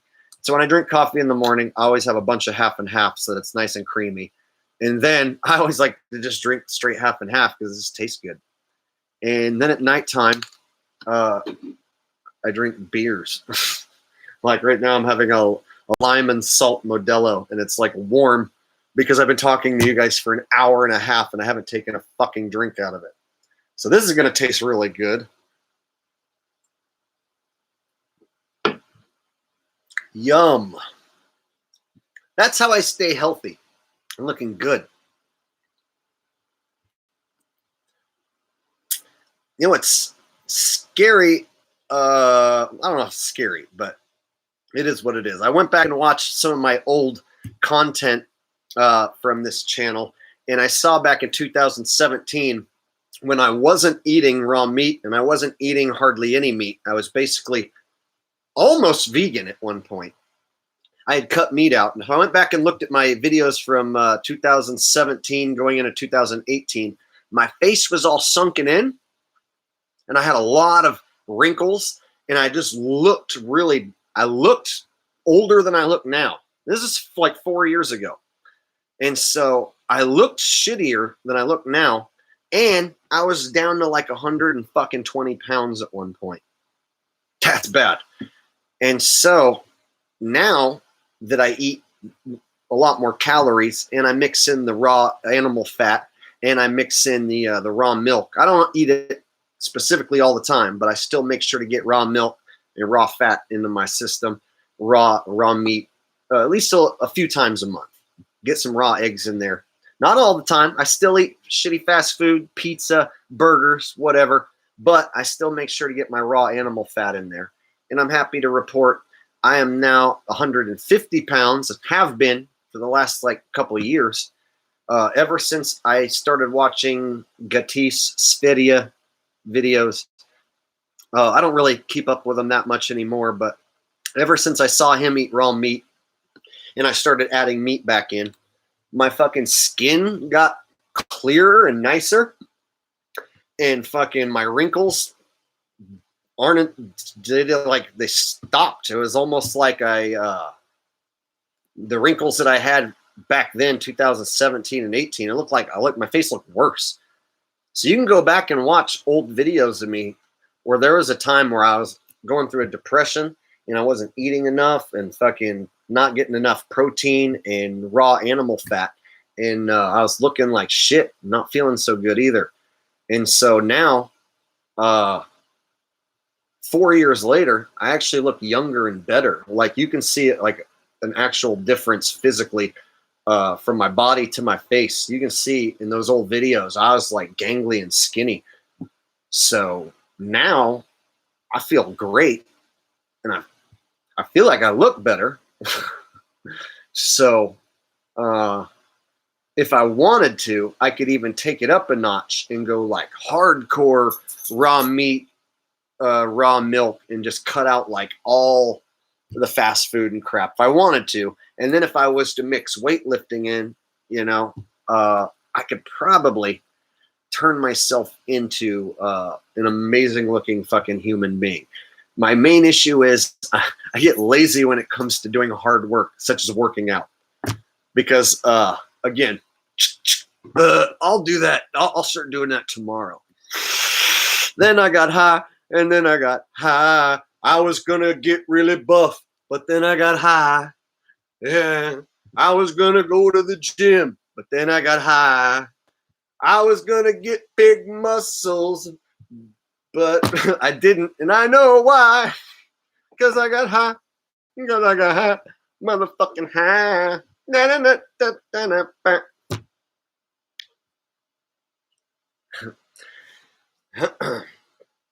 So that's on my list, is to stop smoking as much weed, stop drinking beers, and to like work out and buff up and be like the best looking version of myself, the most healthy, awesome version I could be. That's on the list. It's just in the category of shit that I'm going to do when I feel like doing it, and I haven't done it yet. Then maybe Foamfoot will call me on the phone. Maybe if I get buff and have muscles, then maybe she'll call me. Or another girl of equal attractiveness.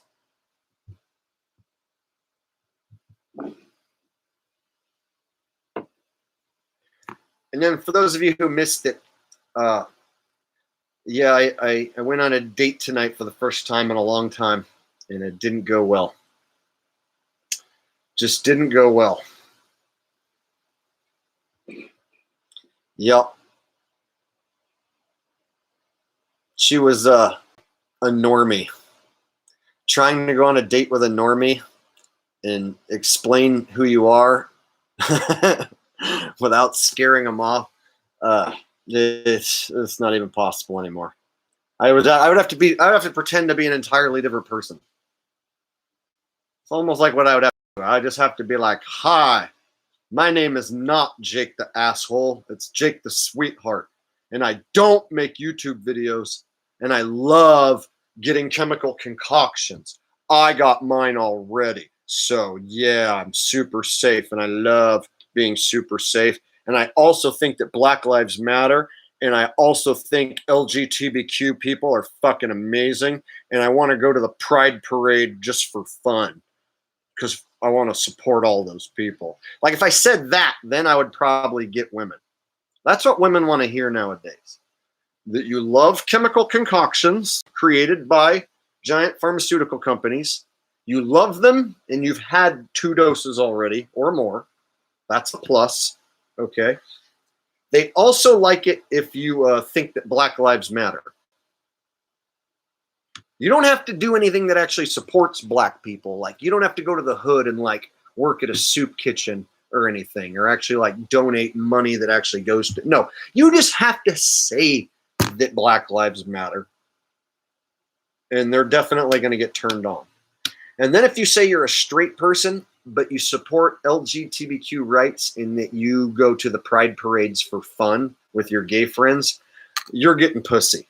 That's what you have to say if you want to get laid nowadays by a normie.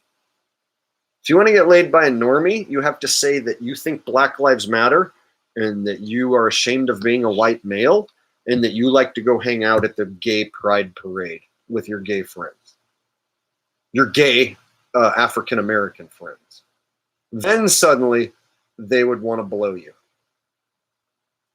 But they would also want you to be in a polyamorous relationship where they go out and bang other guys and other women and other tranny things too. So you'd have to be cool with that. You get to be in one of those open polyamorous relationships where everyone gets to be a demisexual thing and do whatever they want. As long as you're cool with that, dude.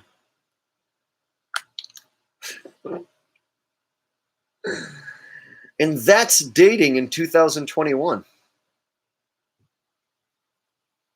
And that's the thing, is those are the women who think that they want to be like, they'll see my picture and they'll be like, yes, that guy, I'm a tranny. Like, let's see if this guy, it's like, oh, jeez.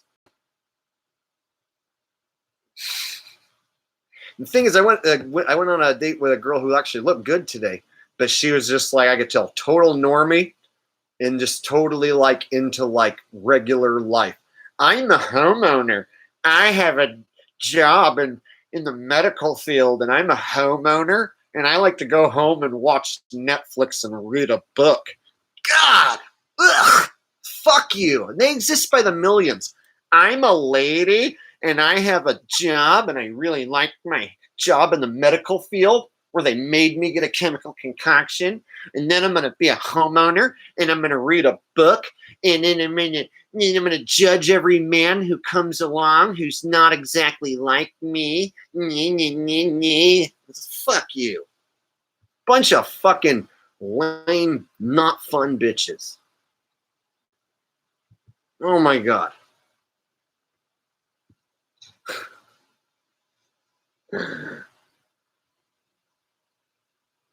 Foamfoot says, I haven't been on a date in over a year. Oh, well, you could go on a date whenever you want. So it's your own fault. I can't go on a date whenever I want. It doesn't work like that. If you're a good-looking chick, you can have anything you want. The world is your oyster. You can just like walk up to any guy and be like, you, I pick you. And he'll be like, awesome, most of the time. Whereas if I walk up to a girl, and I'm a good-looking guy and I'm confident, and I walk up to any girl and I'd be like, you're the lucky winner. They're going to be like, fuck you, asshole. Get away from me, you creep. That's the end result. A girl who's like average looking can walk up to like 99% of any guy, tap him and be like, you, sex, right now. And he'll be like, okay. Whereas if a guy, and it doesn't even matter if you're Brad Pitt. You could be Brad Pitt and walk up to a girl and be like, you, sex, now. And she'll be like, okay, so you're Brad Pitt. That don't impress me much. Oh, you got a car, you got a job, and you're Brad Pitt, and you're a rocket scientist? That don't impress me much. Well, who are you, bitch? What do you got to bring to the table? So sick of this fucking women culture like, oh, so you got a car, and you're a rocket scientist, and you're Brad Pitt? That don't impress me much. Well, who the fuck are you? I'll bet you Brad Pitt wouldn't fuck you, bitch. I'll bet you he wouldn't want your shitty pussy anyway, even if you offered it to him. Rocket scientist is probably desperate and wants it. Brad Pitt would never fuck you, bitch.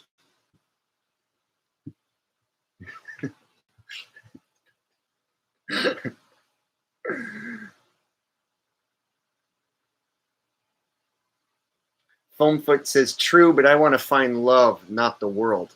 Well, you got to put yourself out there. You can't wait for love to come crash your door down. Unless that's what you want me to do. You just give me your address, and I'll beat your door down, and I'll make love to you, and you will have love. That's how easy it is. You just have to tell me where you live and say yes. I will show up and put love inside you.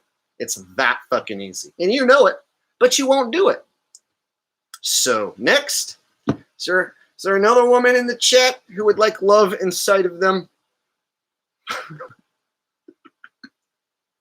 And this is all part of a giant comedy act. So don't anyone get their feathers ruffled. Okay?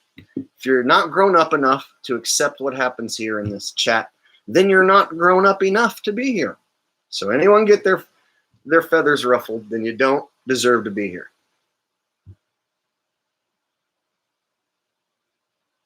Can get put there because we have to show the Vax card now. What are you talking about? That statement did not make sense, Foamfoot.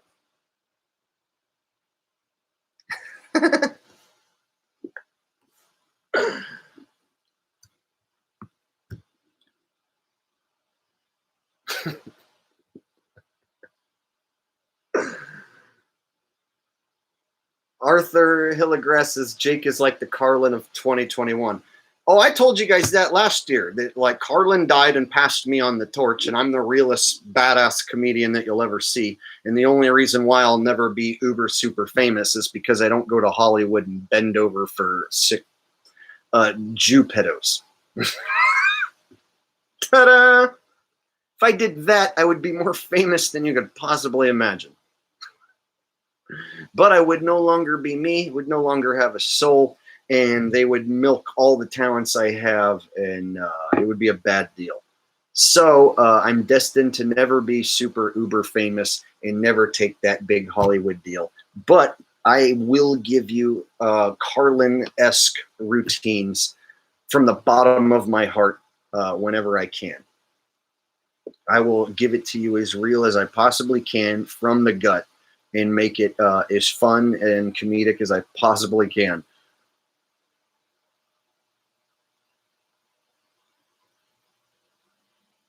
Someone says, did you hear Joey Jordison, the drummer of Slipknot, died? Yeah, I did hear that. I was never a big Slipknot fan, so I can't say that I was all heartbroken. I was actually more heartbroken that the bass player from ZZ Top died. Dusty died, and ZZ Top was a great rock and roll band, iconic rock and roll band, much more so than Slipknot in my book. And so I actually was more sad about ZZ Top's bass player dying than I was about Slipknot. Slipknot is like, it's like a Kiss ripoff for depressed teenagers. And I mean that in the nicest way possible. When it comes to metal, a band like Pantera in their prime could wipe the floor with Slipknot, and they do it without masks and costumes, just amplifiers and guitars, and they would wipe the floor with Slipknot easily. And so it's hard for me to get into Slipknot music when I feel like it's made and marketed for like depressed 13-year-old boys. I pushed my fingers into my thighs. So I'm not even a metal guy, but Pantera is my favorite metal band. If you were going to force me to talk about metal, Pantera is my favorite. But I'm not a metal guy. I actually am a rock and roll guy. My favorite band, Blue Oyster Cult. B-O-C, B-O-C, B-O-C. And I strongly recommend you guys go check out B.O.C. if you get the chance. Go to their live tour on their page. They tour all around the country. They will come to a state near you or your state. They are on a nonstop tour until they keel over and die. Those guys put on a fantastic show. Get out there and support Blue Oyster Cult if you haven't ever seen them before. They sound fucking great. And I guarantee you will have a fun time if you go watch them. And if you eat some mushrooms before you go, I guarantee you're going to have a fucking amazing time. And if you don't, then that shit's on you, man. That's your fault.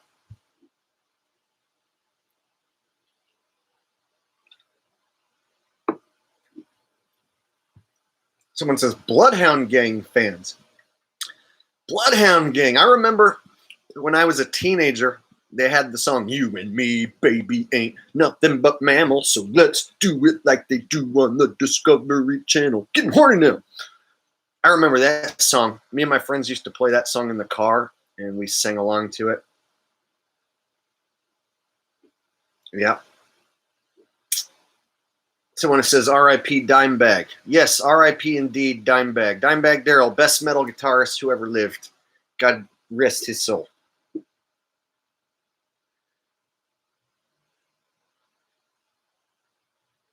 Let's see. Someone says, Don't Fear the Reaper. Yes, Reaper, my favorite song. Live Reaper. The album Reaper is okay. Live Reaper is what you want to listen to.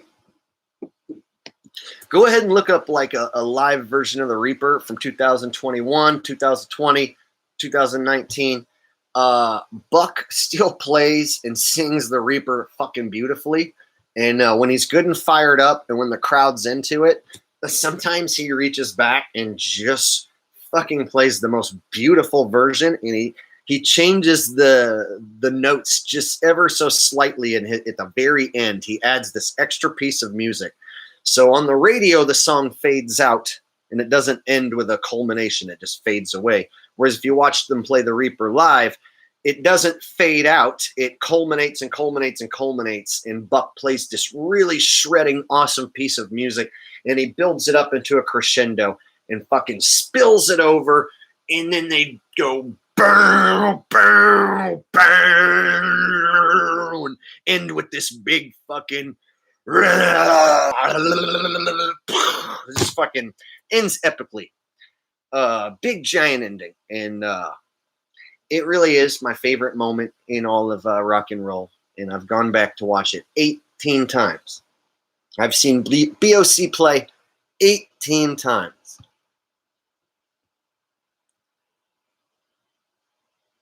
So yeah, live music is a big part of my life. Having the live concert experience after missing out on it for over a year and a half. You guys got to remember March 2020 is when everything shut down.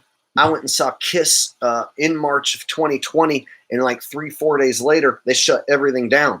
And so that was the last concert I saw was in March 2020. I saw Kiss play in the Oracle Arena for 10,000 people. And then everything shut down and we were locked down for a while. I didn't know if I was ever going to get to see another live big show again or what the fuck was going to happen. It was scary times for a while there. And so now it was middle of July, late July, I finally get to see a real concert again and be shoulder to shoulder with people.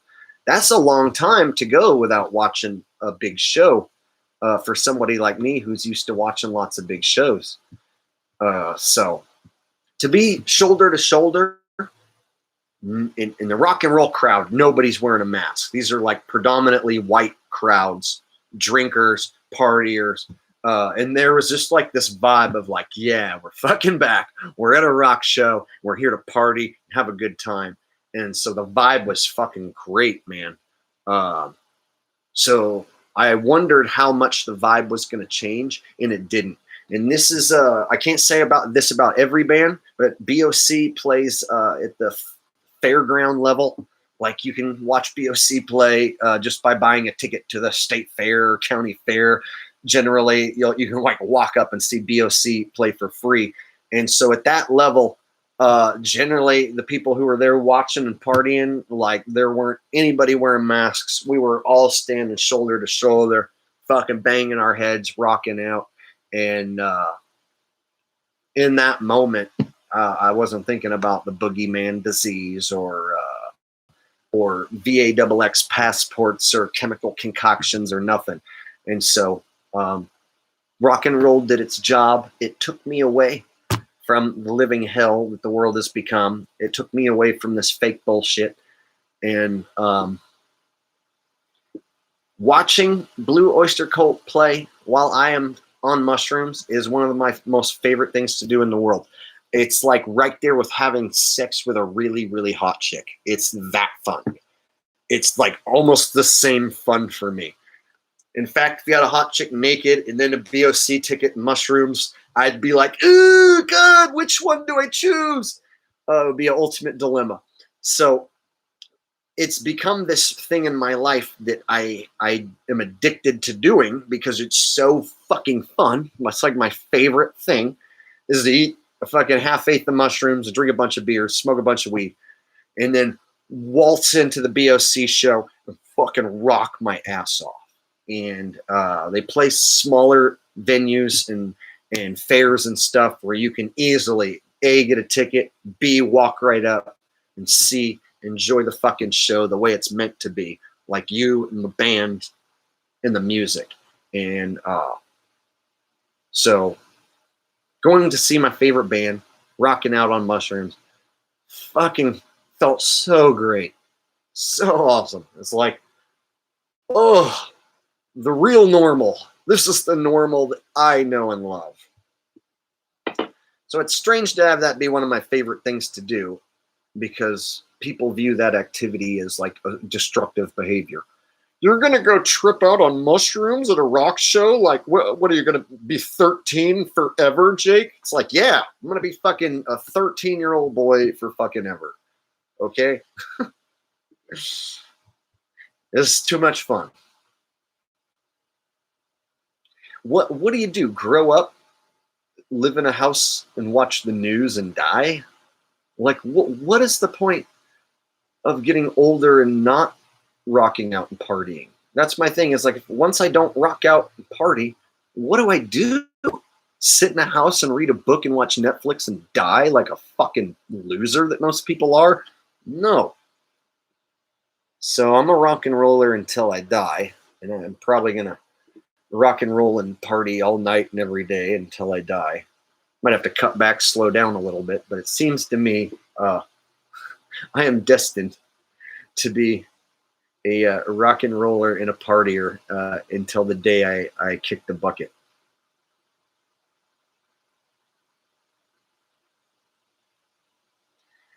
Mr. Chris7582 says, you have kids, my guy, and pass on your legacy. Yeah, but then I'd have to find a willing participant, like a strong woman with a vagina whom I'm attracted to and who's a capable mother to raise a child and put up with me and fight against the evils in the world along my side, keep the child safe from the evils of the world. And I just don't know if that woman really exists out there, or if that's a job I even want anymore.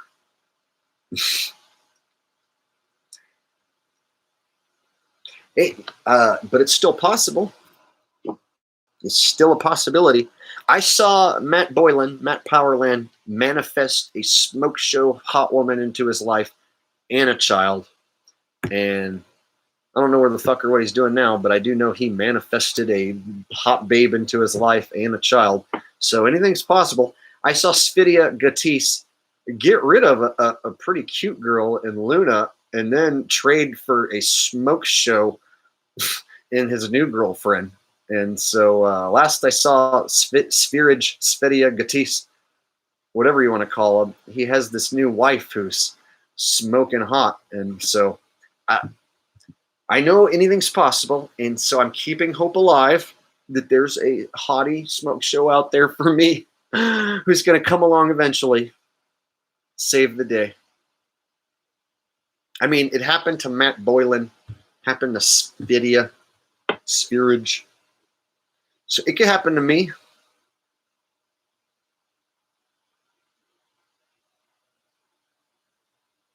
Homefoot 420 says, Jake, come to Texas. Well, what happens when I get there and you don't contact me or anything? I don't have your number and you don't ever contact me. So I do just show up in Texas and then be like, Homefoot, where are you? I wouldn't even know how to I don't even know your name. Your name isn't even Foamfoot. Your name could be like Stephanie or whatever, and I don't even know what it is. So it's scary for me, Jacob Gibson, to come meet mysterious Foamfoot 420 in Texas, whom I don't know and have never talked to.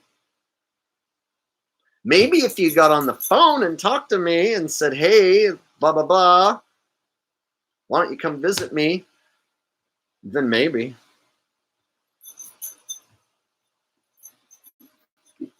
Foamfoot 420 says, I gave my company a 2-week notice. Ah. Oh, your name is Amber. Whoa. Amber is the color of your energy.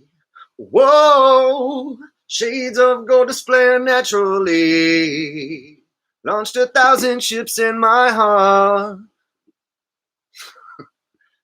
Still fine from afar. Whoa.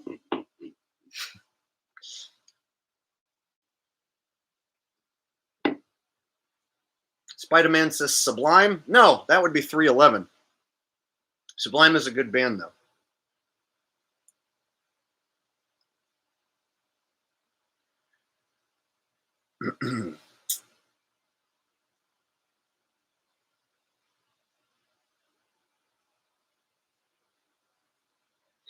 Foam says, I can't take that damn vax. Yeah, you better not, girl. If you take that vax, you ruin your chance with me. Any woman who takes that ruins your chance with me. That's a deal breaker. I don't want any VAXX cooties. VAXX cooties could be the worst thing that you know of. They could like be little nanobots that go down your pee hole, and then they like infiltrate your ball sack, and then they like turn your testicles into like robot android demon testicles. And then when you shoot out your next load, you have like demon nanobot sperm. It's a bad thing. It's a bad deal. And if I can imagine something like that, well, then you better hope evil people never fucking try to do it.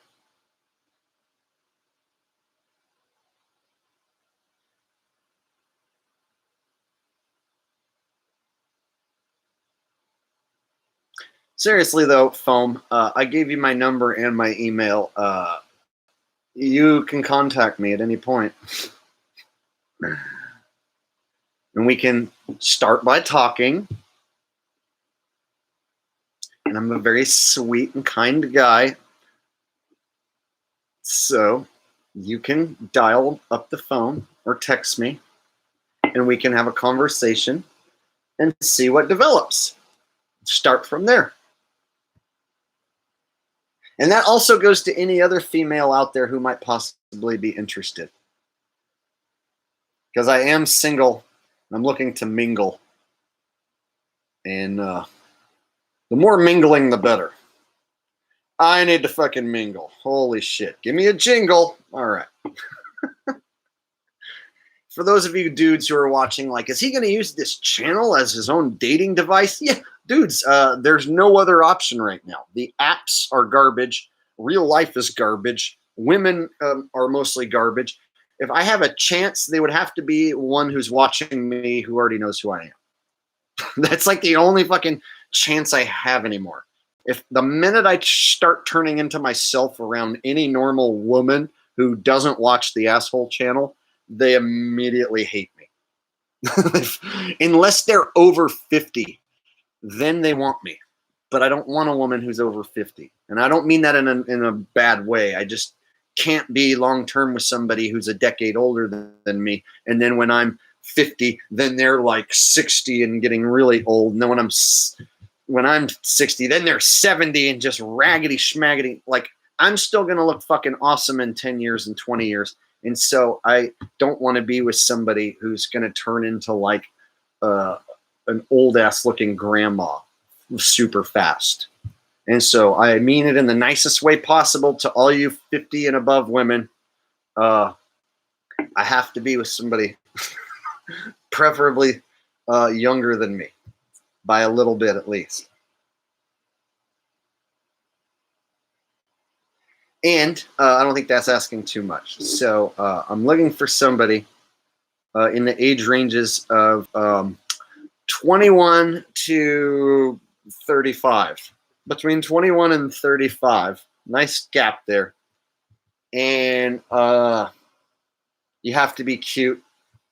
I've been with people who aren't cute, and it's not that fun. It just isn't. So I want someone who's cute. So that way I can look at you and be like, yeah. Fuck yeah. That's a big deal. And you have to like me. Like, just be fucking cute and like me, and we're good. We will fucking make it. All you have to do is be cute and like me. And we will fucking make it. It's easy.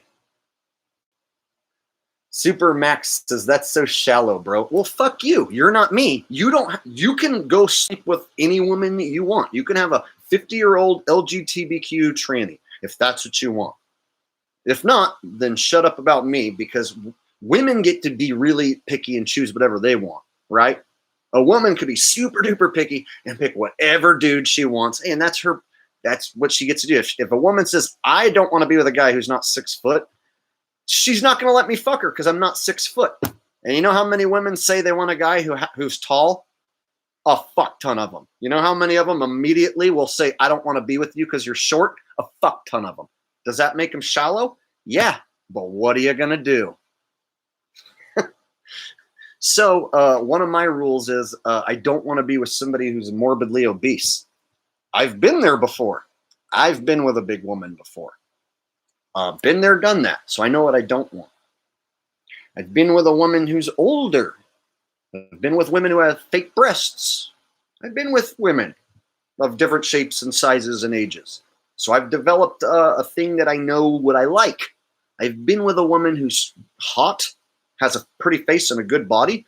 Let me tell you, it's a lot more fun than being with somebody who's morbidly obese. It just is, generally. Unless they don't know how to fuck.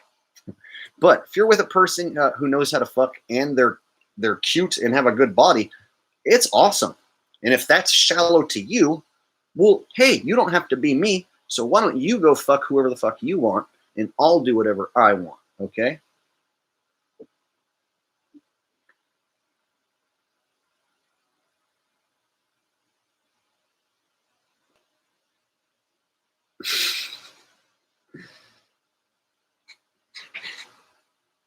Richard Dango says, y'all scared that poor girl off.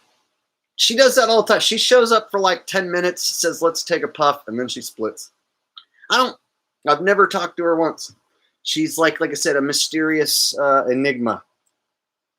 That would be cool if she was real, but who knows? Who knows? Maybe she's just really, really scared. I don't know. But I can't worry about it.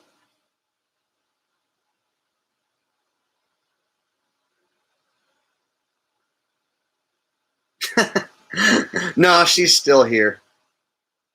She can't leave with all this attention.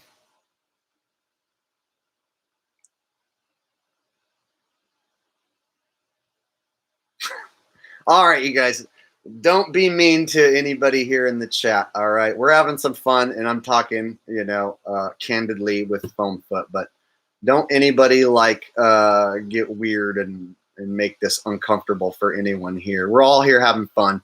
This is a fun channel. Okay, I'm a fun guy.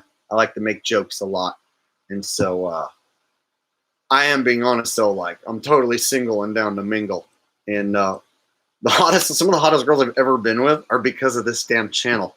So you can't you can't hold it against me for trying to do my part, because I have to be happy, and I'm not completely happy. And the reason I'm not completely happy is because I don't have a fucking woman in my life.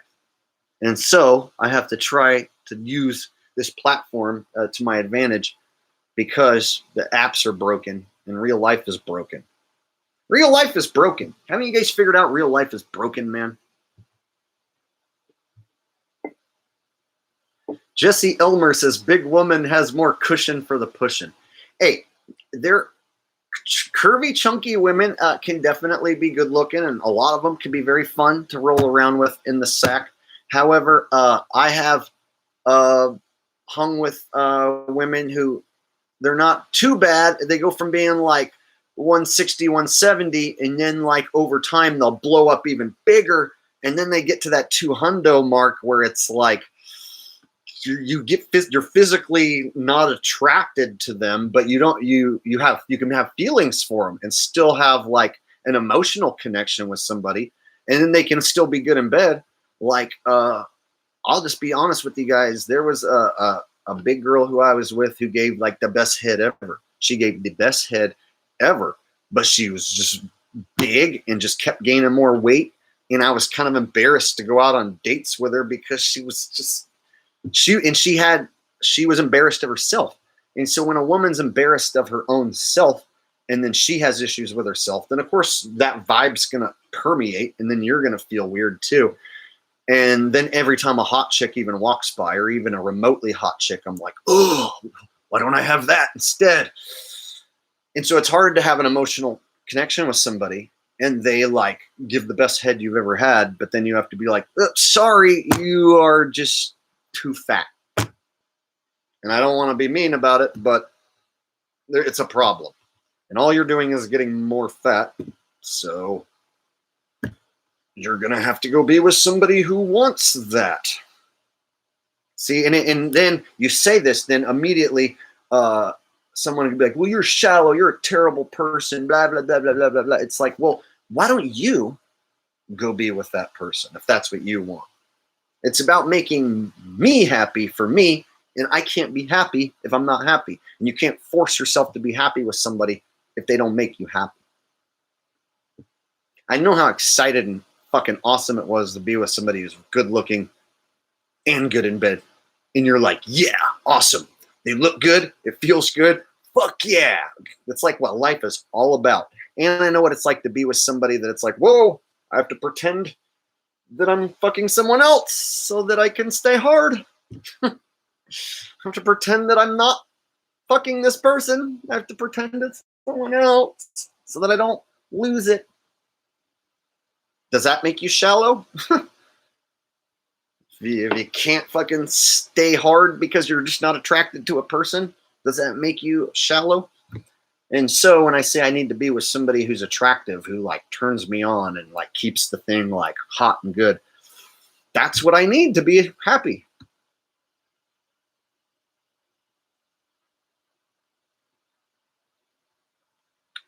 Riseable Reality says my ex is 5'8", blonde, supermodel, and she stopped talking to me after she took the jab. Well, if she's your ex, then it was over already, right?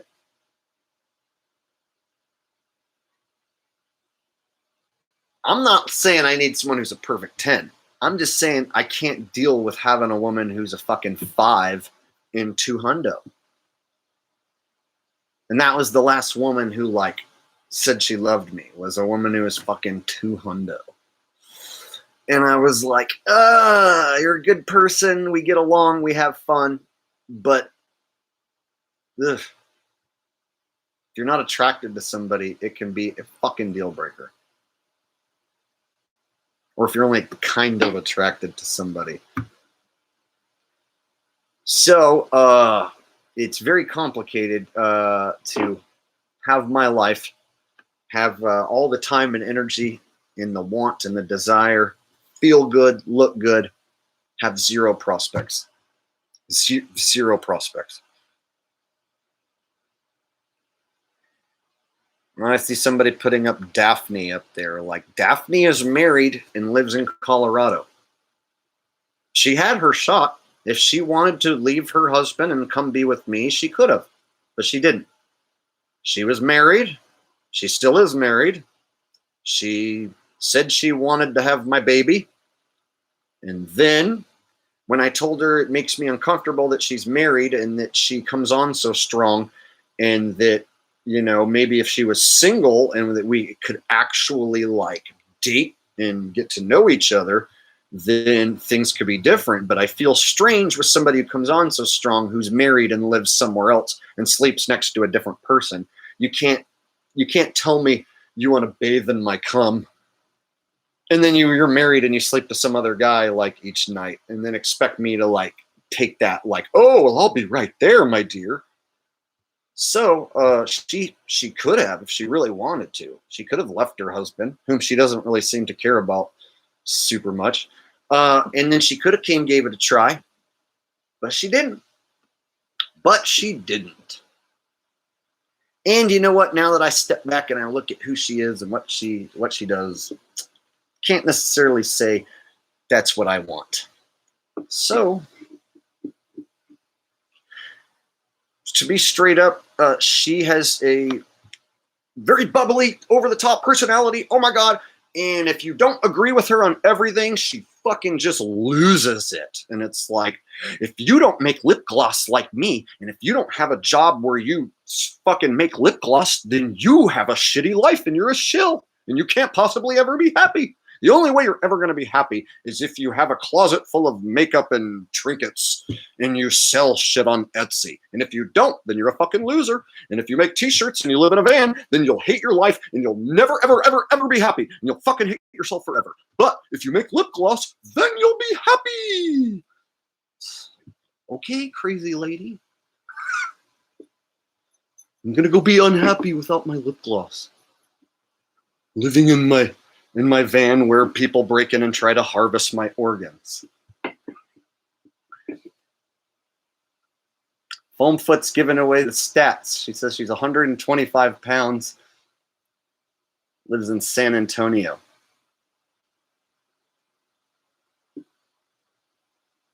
Oh, Chris says, I thought Daphne was the 200 plus girl. No, it don't. No, I've never met Daphne in person. Never. We've only talked. We've never met.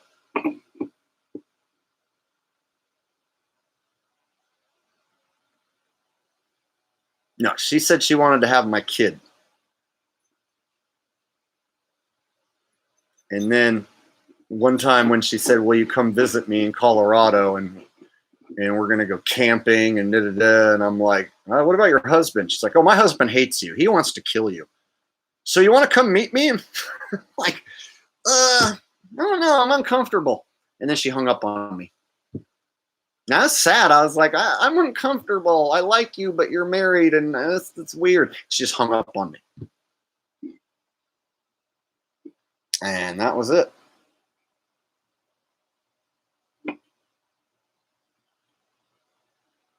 Then she made all those van life videos, like going after van people. So then I made a video where I basically just totally just went after her. Just totally just demolished everything she ever said and exposed her. And then she made this damsel in distress video. I'm getting stalked. I'm getting doxxed and harassed. Oh my, the van life people are doxing and stalking and harassing me. And I was like, oh God.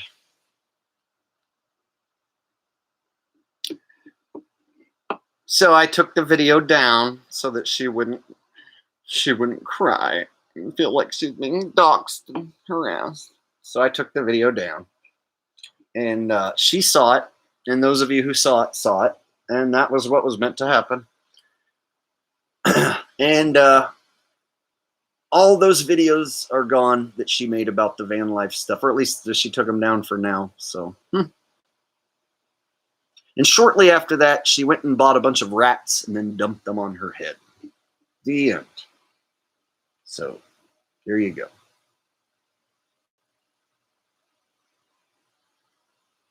Someone says it was token time 30 minutes ago. All right. All right. If you got it, load it up. Shove it in there.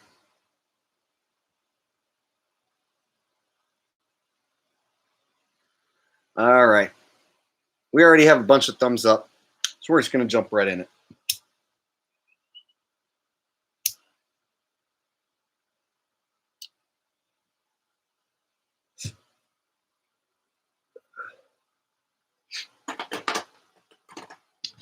I see somebody asking if I'm cool with Dubé. Not really. He calls me last I remember, he still calls me a shill. He still has videos up pretending to be me, calling me a shill. He pushes veganism.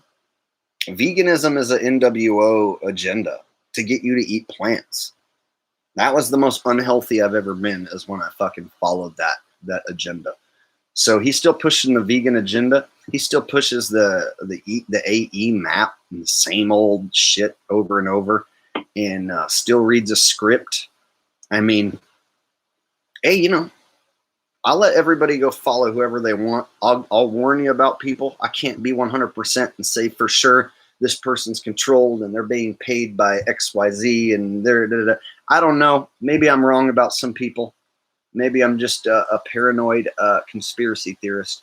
But a dude who pushes the vegan diet, reads a script, never goes live and talks to you guys, hasn't done any street activism ever, dressed up like a lady and dressed up like me and fucking acted like me. Can't say I'm cool with the dude.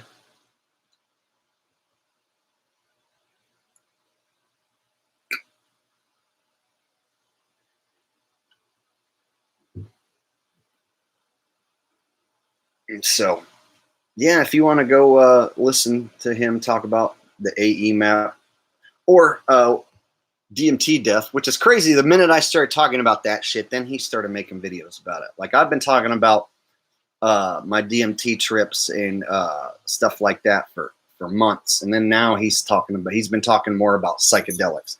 And so I've been telling you guys my psychedelic stories, God, for the last year, I want to say, and now he's all getting heavy into it. So I don't know, it's kind of weird.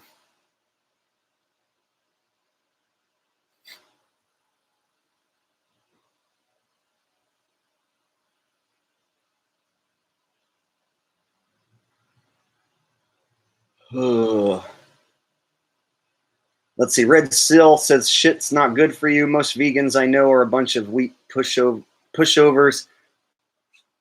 And I mean that physically. They kind of crap will rob you of your strengths and athletic ability.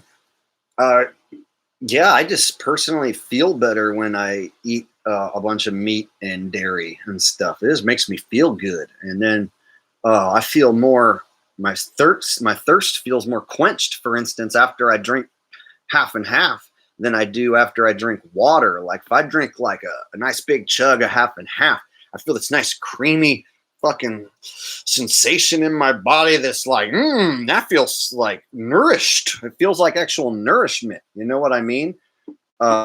So I like stuff in my body with animal fat and dairy and milk and meat and stuff. And I've noticed that it just improved my quality of life and the way I look and feel. And so it's pretty much basic.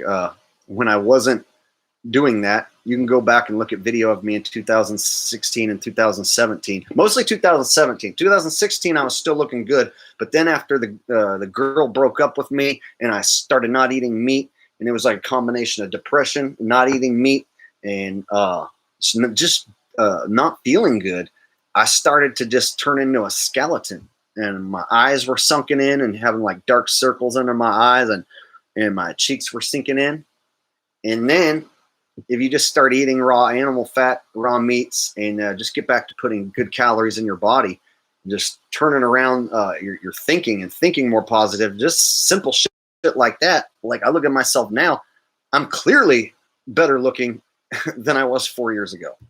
Clearly. You take a picture of this face now and then take a picture of me in 2000, or look at an old picture from 2017.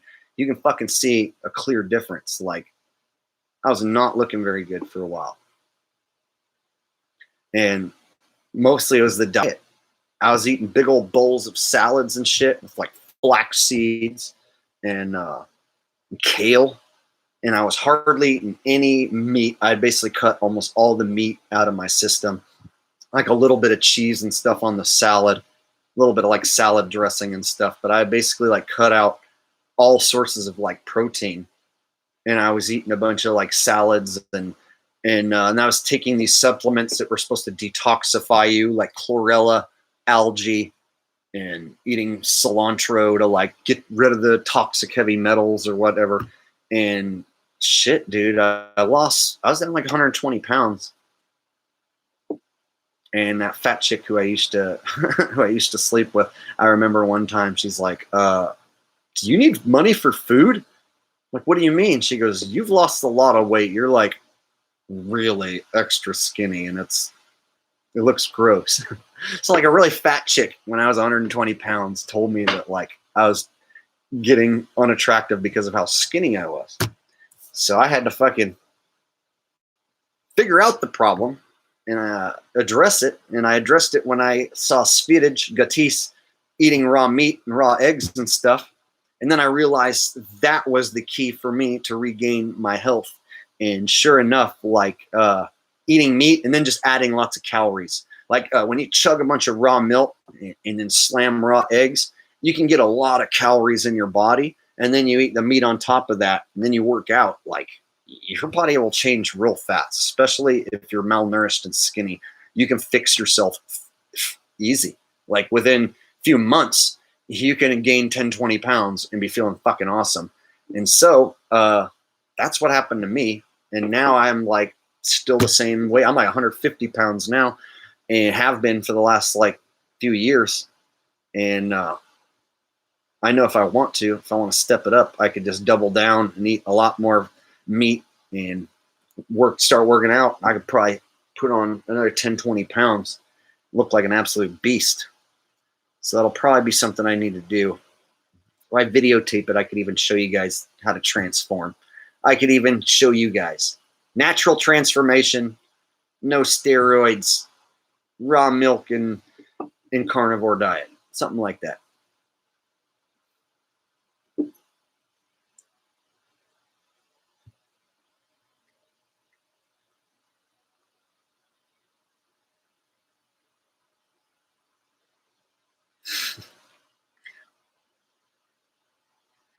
Now, I can't say I agree with everything Sfidia or Gatis does and says. So him as a person or what the choices he makes, completely different. All I can say is that he was the one who showed me that eating raw meat and even spoiled meat and rotten meat is actually not something that's to be afraid of or that can kill you.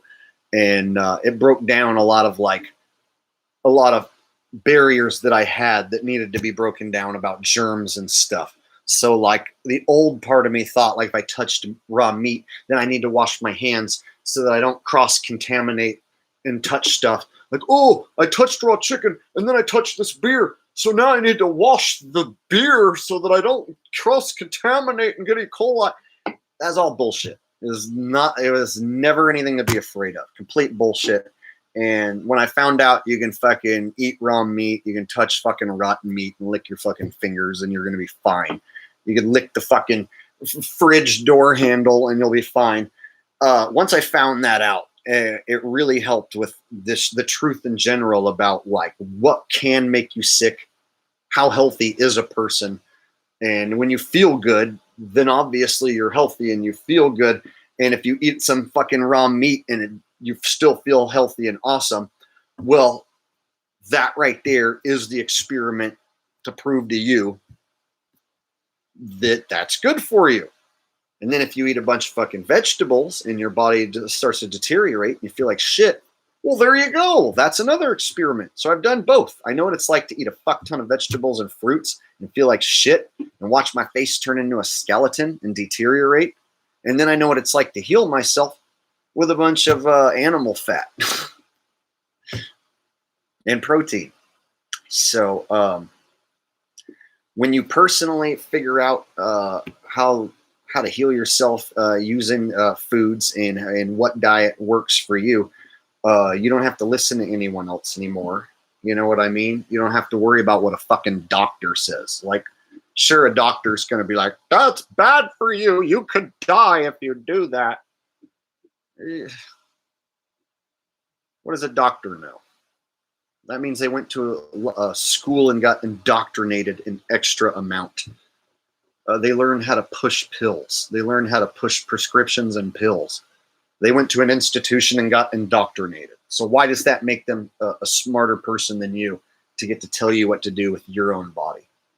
So once you figure out a doctor isn't smarter than you, they don't know what's best for you in a lot of cases, and that you can figure out what's best for you in most cases, especially with the internet now, you can find out what's wrong with you and heal yourself nowadays way easier than in the past. In fact, in the past, it was more likely that you'd show up to the doctor and take whatever the fuck he gave you. Whereas now, you can look online and be like, I have this red spot on my dick. I want to find out what it is. And then you look and you find out, oh, that's just a common thing and it's going to go away in a couple days. And you can fucking save yourself a trip. You know what I mean? You can look on the internet and be like, oh, I have this fucking lump on my leg and what could it possibly be, and look up things it could possibly fucking be.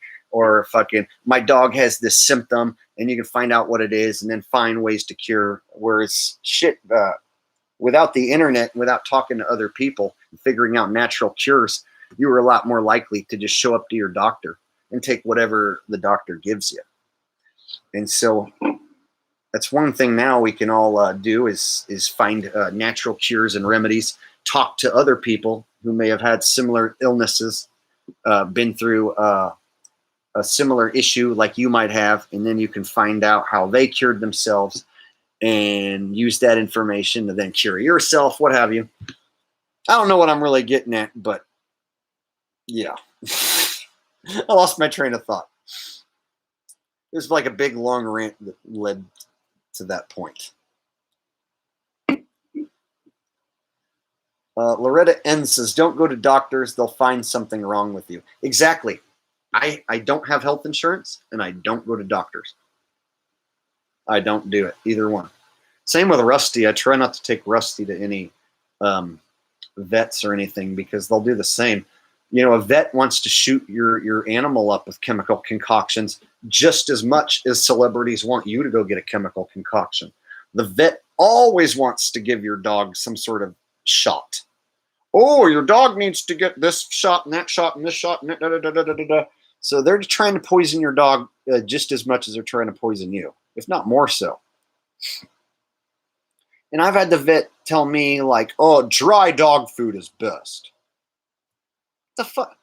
A guy who went to school for this shit and is supposed to be an expert says dry dog food's best. So you're telling me that a dog's natural diet is pellets made by grains in a lab? That's what dry dog food is pellets, like cornmeal and chicken meal, glued together in the little fucking pellets, and like wheat grains, assorted grains and shit that they mush together. And the only protein is crude chicken meal usually. It's crude, crappy protein. And they're like, yeah, that's what's best for a dog is dry dog food. I've had more than one veterinarian tell me dry dog food is best. They're fucking liars. Are they liars or are they just fucking stupid? Do they really believe that? How could it be possible that would be better than your dog eating a ribeye steak? So you're telling me if I give Rusty a ribeye steak, that's unhealthy, and that giving him some fucking like kibbles and bits is healthy? Go fuck yourself, dude. And they'll look you in the eye and tell you, yes, giving your dog raw meat is not good. Like, I had a fucking veterinarian say people food isn't good for dogs. I swear to fucking God, he said people food. He went to school and he went to school for that specifically. He makes a lot of money. And I had a veterinarian look me in the eye and say, dry food is best. It's not good to give them people food. People food? Like a piece of raw meat? Oh yeah, don't give them that. That's people food. Go fuck yourself, dude. Yeah, those people will kill your dog and charge you top dollar along the way.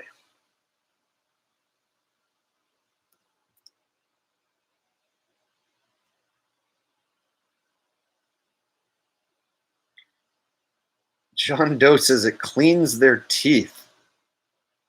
The wet dog foods don't. Bro, a dog is a descendant from like a wolf. And wolves and coyotes eat fucking meat. They kill animals and they eat meat. Cornmeal and chicken meal that is shoved together by machines in a lab is not a proper diet for any creature. The only reason the dog eats it is because that's all it has to eat. If you put down a bowl of dry food and nothing else, then that's what your dog will eat. If you put down a fucking bowl of raw meat, your dog will not only love that food much more, he will live way longer. In fact, for as many years as I've had Rusty, I feel like me giving him all the meat and stuff lately. Over the last few years, I've really tried to like give him lots of meat and good food. I feel like it's helped his health and demeanor and longevity. So, if you think giving your dog lab-made dry food that's made from grains is a natural diet, go for it. I personally think like a wolf or a coyote, like is similar to a dog. They will kill an animal, rip it open, eat the raw meat and fat and blood. If you give that to your dog will be so fucking happy. If you give that to your dog regularly, it won't eat that dry food no more. It won't even want it.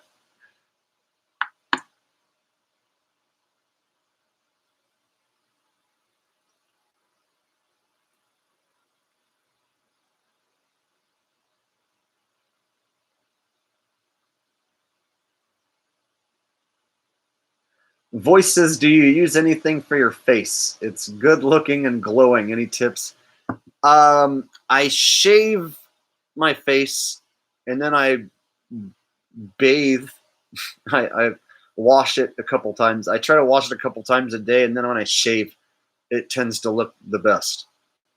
If I go a few days without shaving and I have all that 5 o'clock shadow and then little like hairs growing in, then suddenly like I just start looking older. So it's this weird deal that like If I don't shave and then I don't wash my face, then all my pores, you can see all my pores and my wrinkles, and I just start looking older really quick. But if as long as I wash my face and shave, then it looks fucking really good. Like it's like you said, it glows. So I don't know, I'm just lucky in that aspect, I guess. That when I fucking shave and wash my face, it just looks good. And I don't even use any special like moisturizers or anything. I buy like cheap dollar store soap.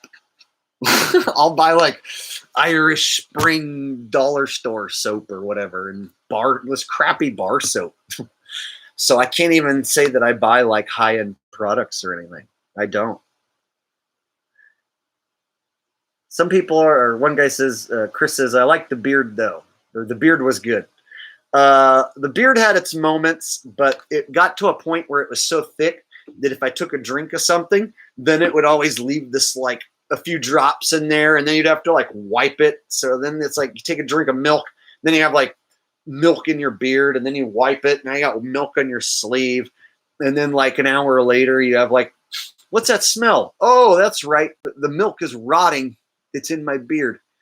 And so it becomes something you have to maintain and clean and take care of. And then it just also becomes a pain in the ass because it's just on your face. So I find myself touching it, fucking with it all day, twisting it and turning it, and just like, bleh. So getting rid of the hair on my face, actually I like it. I like being this way the most. I did the beard thing for a while, and it didn't work for me in the long term. It made me look older and more like a homeless person. And so I think it was decreasing my chance at landing a hot chick.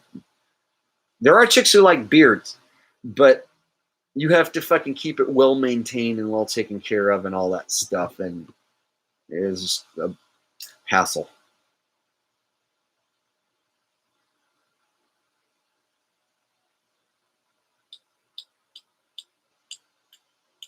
Mr. Chris 7582 says it made you win at the casino. No, it didn't. I've been winning for 2 years, bro. I won yesterday and the day before. Only reason I didn't win today is because I didn't fucking go. I went on a date that didn't work out, and then I decided to go live with you guys. So the only reason I didn't win tonight is because I didn't go. But I went last night, and I won. I went the night before, and I won. We'll just say that.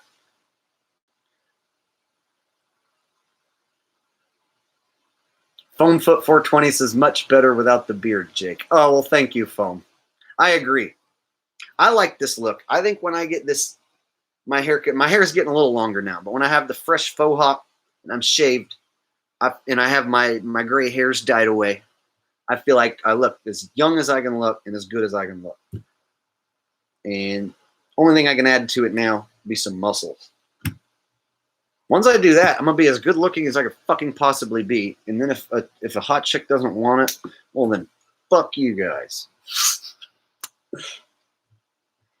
I'm gonna be one of those men going their own way guys, the midi gal guys. Right? Arthur Hillegrass says, when are you gonna drop another slots video? I think I'm done with the slots video. I put some up on the Jake Gibson channel. They don't get that many views. They get like 1,000 views tops. And so I've given away my basic secrets on how to do it. And so if you go figure out how those machines work and then just look up a list of the different types of machines like those ones, you can go figure it out and do exactly what I do if you have a big enough casino near you. And I have gotten reports that people are making money using my strategy, those who've tried it.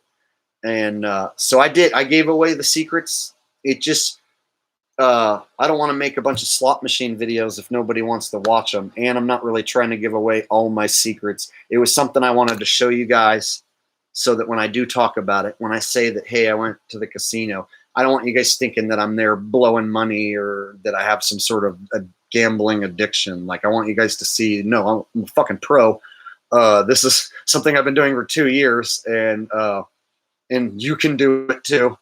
So the information is there. If you want to go learn how to win, you can go back and watch those videos. Someone says, do you have a blackjack strategy? No, I don't play table games. Stay away from the table games.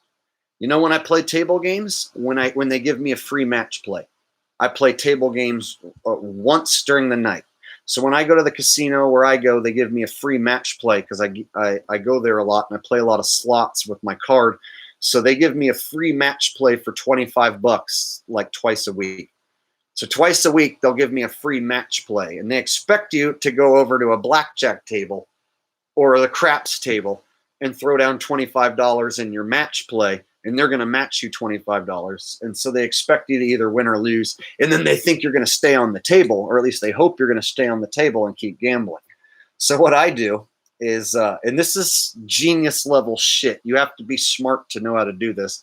And I'm one of the only people who fucking does it. I take my match play and I go to the craps table. And in craps, it's either going to pass or it's going to don't pass. So I take my $25 voucher and I put it on don't pass, and with a $25 bet, and then I bet $35 on the pass line. So at this point, I've split my voucher in two. So if the don't pass comes, then that means I win $15. And then if the pass comes, I win $10. So a $25 voucher, I learned how to split my voucher in half to where I'm bet on both sides, to where one side's going to win. $10 or the $15. Whichever it is, I'm going to fucking win. Boom, I win. And then I immediately take my money and I say, see you later, suckers. And then I go cash out. That's the only time during the night that I play on a table. I walk up with my voucher and I win. Now, an idiot will take the voucher over to a blackjack table and they'll play one hand of blackjack with their voucher and they'll either win or lose with it. Most likely lose. I win every single time with my voucher. It's because I fucking bet on the don't pass, $25 and my voucher. So if that one wins, I win $50 minus the $35 that I bet on the pass line, which gives me a profit of $15. If the pass line wins, I lose my $25 that I bet with my voucher, and they give me $35, which is a profit of $10. If you can't follow the math, then this probably isn't something you should try.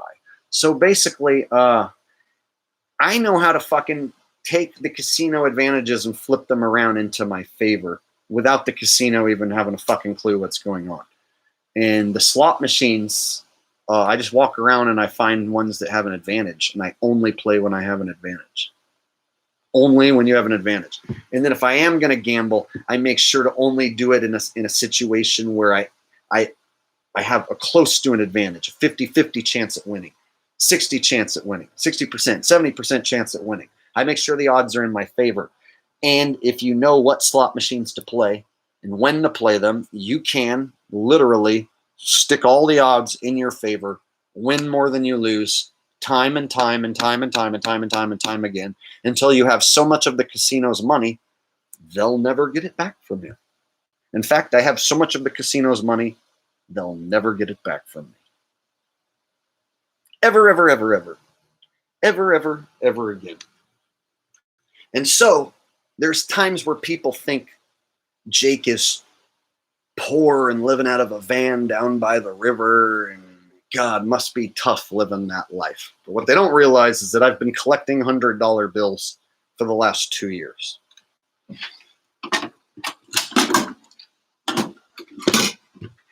What they don't know is that I collect $100 bills. And I've always got a gangster wad.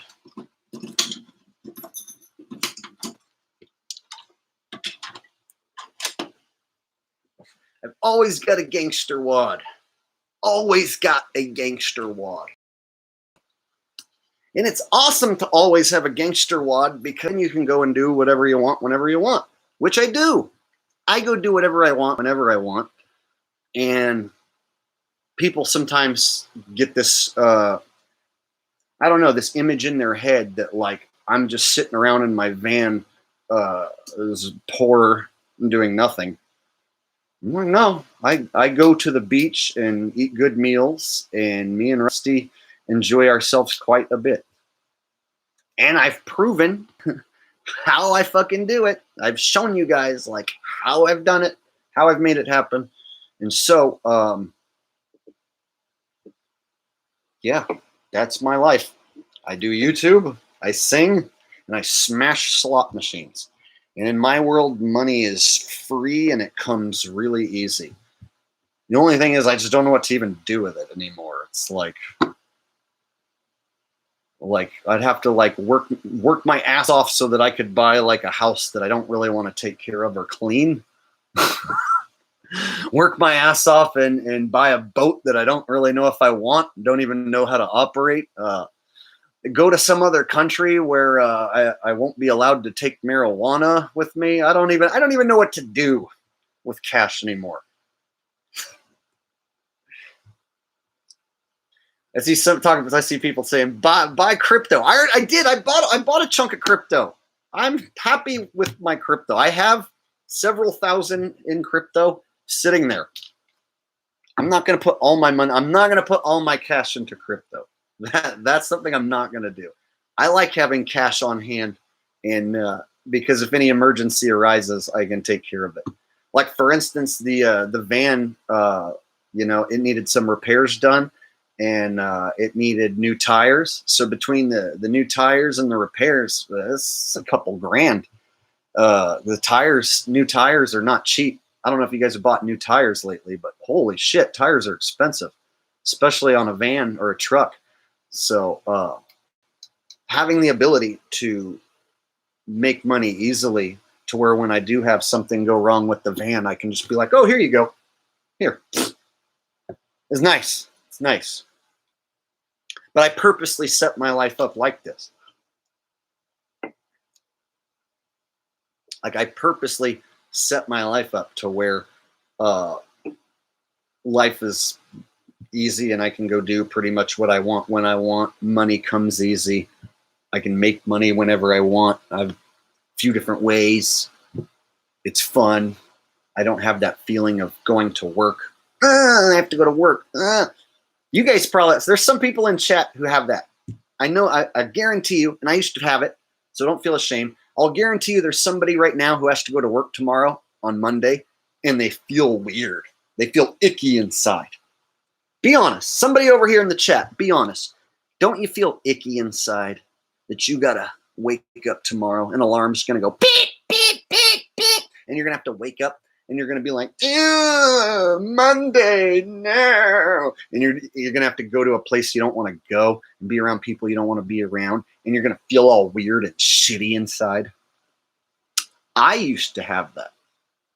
I used to work at a fast food place. I used to be a fucking janitor. I used to fucking do all sorts of jobs. Sucked balls. And I hated it. I know what it's like. I know what it's like to have an alarm go off and then be like, oh no, I don't want to go, but I have to because I need money and I need to pay the bills. Well, I'm here to tell you, it's glorious if you ever figure out how to fucking escape it. It's glorious. Fucking glorious. I have to remind myself how glorious it is. I have to literally be like, Jake, remember when you used to fucking wake up on Monday and hate it? Remember. Remember. I haven't had that feeling in 5 years.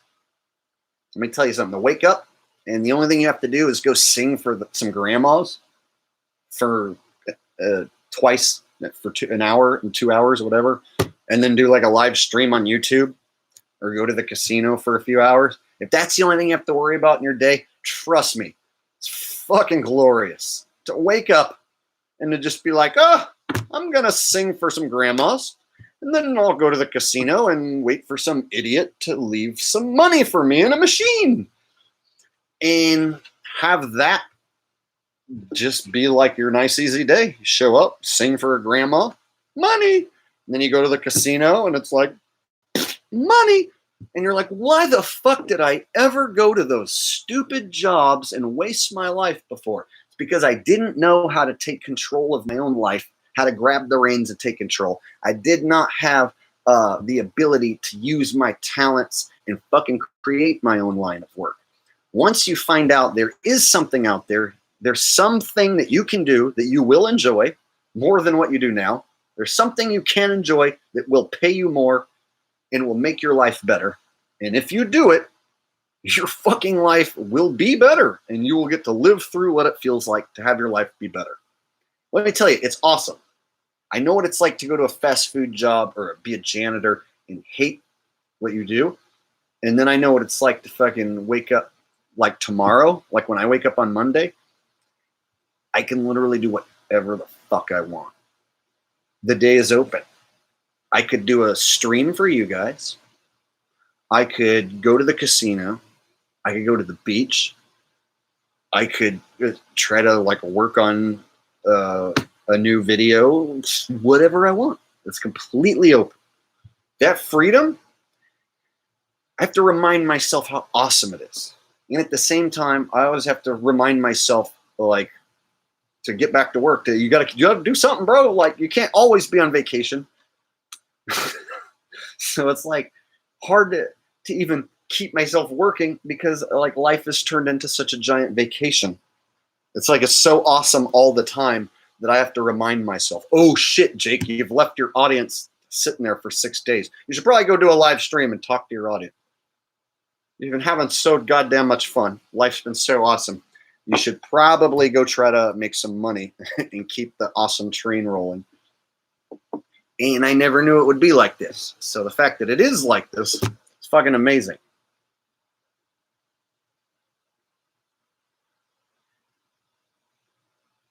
Jorge Peralta says, how you make money. Didn't I just explain that? Okay, maybe you just now showed up. I sing for old grandmas in nursing homes. I charge $75 to $100 an hour. So if I sing at 11 a.m. until noon, that's $75. And then if I go sing at a different place at 2 until 3, that's another $75, making a grand total of $150 for 2 hours of singing for grandmas. So another person, let's say, who has a job for $15 to $20 an hour, they have to work an entire 8-hour shift to see that kind of money. And then minus taxes, they might not even make as much money. And they have to work all day and have their soul taken from them. So I can make $150 doing 2 karaoke shows in a nursing home. And it's fucking fun because I'm really good at singing. And the grandmas, they like it. And so, like, if I show up and there's 30 grandmas, like, ready for me to fucking sing some Frank Sinatra and some Elvis, it's fun. And by the time I'm finished, they're happy and I'm happy, and it's a rewarding process. And then they hand me a check on the spot. Most of them hand me my check on the spot. Here you go. We'll see you next time, Jake. So I make $75 an hour singing. And if I want to, I can sing every fucking day, multiple times a day, if I want to. All I have to do is call up a nursing home and say, hi, I'm Jake. I'm an entertainer. I sing. And give them a little video clip of myself, or give them the references from my other gigs there that I already have. And here's how easy it is. Oh, okay. Can you show up next month on the 14th? We actually had a guy cancel, and we've been looking for another entertainer. It's that easy. I literally started calling nursing homes, told them I'm a singer. They started booking me. The rest was history. So the only thing that stopped that money train was the pandemic. And now that the pandemic is coming to, I don't know, an end, or maybe they're taking a break, what have you, the phone is ringing again. So I'm back performing again. So when I do sing in a nursing home, I make $75 an hour low end, higher end $100 an hour. So that's one money source. Another money source is right here on YouTube. I usually will get a couple $100 each month out of this channel and the other channel through ad revenue, and then donations through live streams and shit. So I'll make on a video like this 10, 20, $30 in donations and shit. And then on a video like the Space Origin video that I made, that one got like 10,000 views. I probably made like $30, $40 on that one in ad revenue. So all that adds up. And so my channel, this channel brings in like maybe 300 a month or so. So that not that much. And I don't have like a Patreon or anything going. So this is just like supplemental income. And then I sell merch. So I still get another couple hundred or two through selling t-shirts each month.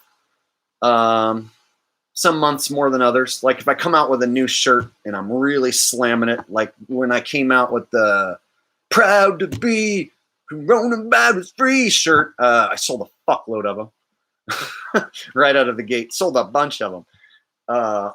So it can all just depend. And then my slot machines, that's like free cash. So between singing, YouTube, t-shirts, slot machines, I have a full-time income being me, doing Jake stuff that I enjoy. And I'm 100% transparent and honest with you guys. I'm not rich, but I'm not broke by any means.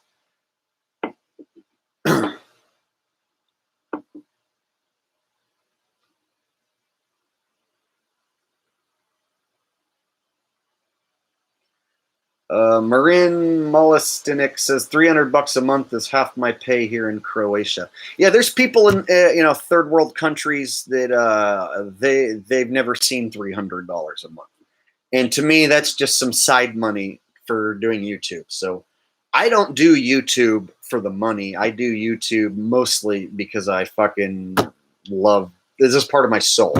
You guys are like my best friend.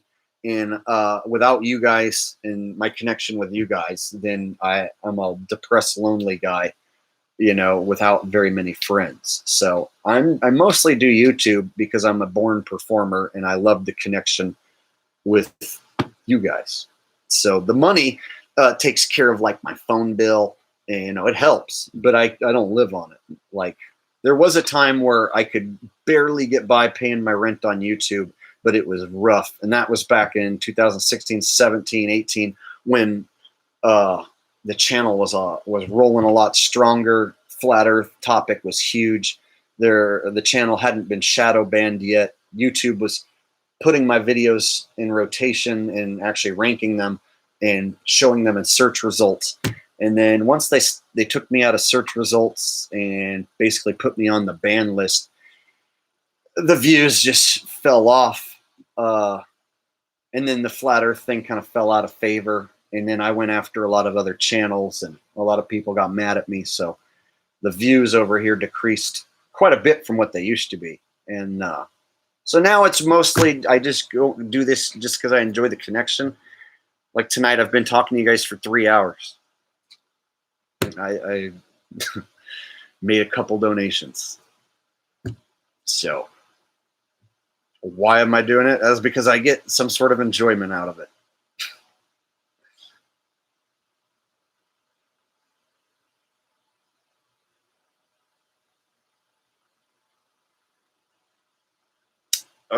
So what else do you guys want to talk about?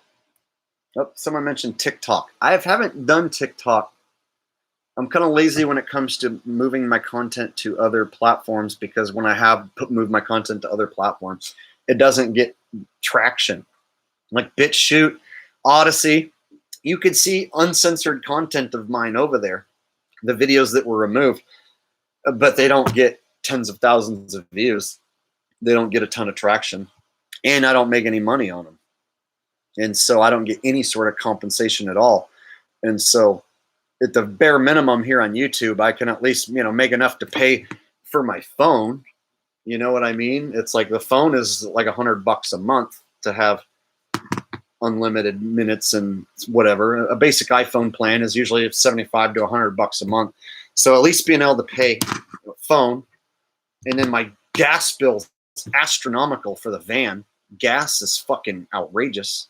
It's like $4.25 a gallon, and the van is a 30-gallon tank. So it costs like $130, $140 to fill up my van. And it doesn't get very good gas mileage because it's a V8 van. So my life is expensive. Money goes fast. I make it fast and it goes fast.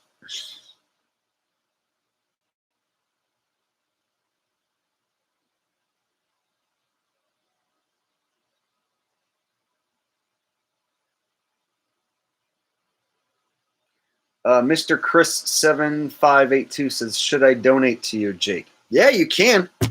There's plenty of people out there who get donations. And so when I get a donation, I'm always happy to see it. And it always comes in handy.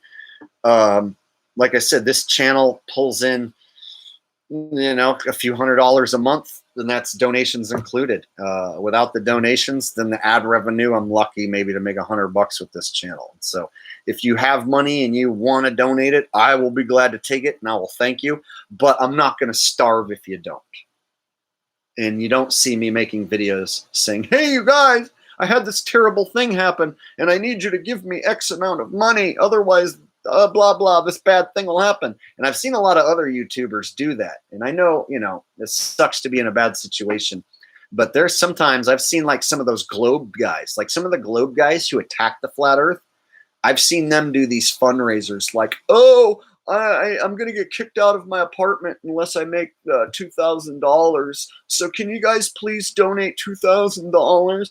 And then by the next day, they're like, oh, thank you for donating $2,000. You guys are so nice. I love you so much. I was going to get kicked out of my apartment, but since you guys donated the money, now everything's okay.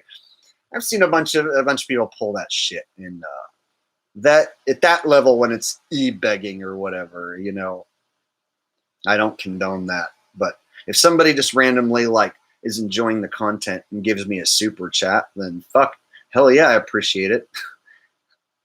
The more money you have, the more it can improve your life. That's for sure. I remember what it was like to be broke, and I know what it's like now to have at least a little bit to where I'm comfortable. And having a little bit and being comfortable is way better than when I was broke. Oh, see a bunch of people fucking talking about crypto. ETH and ADA and yeah, but a lot of people got burned real bad. It's just recently, like those who were at $60 who bought in when it was at 60,000, 64,000, or the altcoins while they were pumped up astronomically high. A lot of people took it, in the ass on this last crash, and we have not dug out since. I know that crypto has pumped over the last few days quite a bit, but we are still nowhere near where we were at when all the altcoins were pumping and Bitcoin was at 64K. I mean, I took a bath on a lot of my altcoins. Like I got popped in the face on several of my altcoins on this last dip, and it's not even close to being back where it was. My portfolio is still missing a fat chunk of money. But here we are talking about crypto again, and I said I don't really want to talk about crypto. So I don't want to talk about crypto. I like cash, and I like crypto, and I like having money and just being comfortable. Mainly, I want to be able to go do whatever I want and be comfortable and not have to worry. I don't need a mansion. I don't need a yacht. I don't need a bunch of material possessions.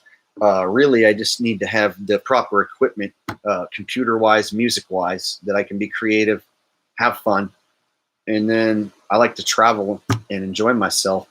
So as long as I can travel, enjoy myself, be creative, make video, make music, then I'm fine. I don't really need a ton of material possessions, and I don't need to live in a big giant house or drive some gaudy car.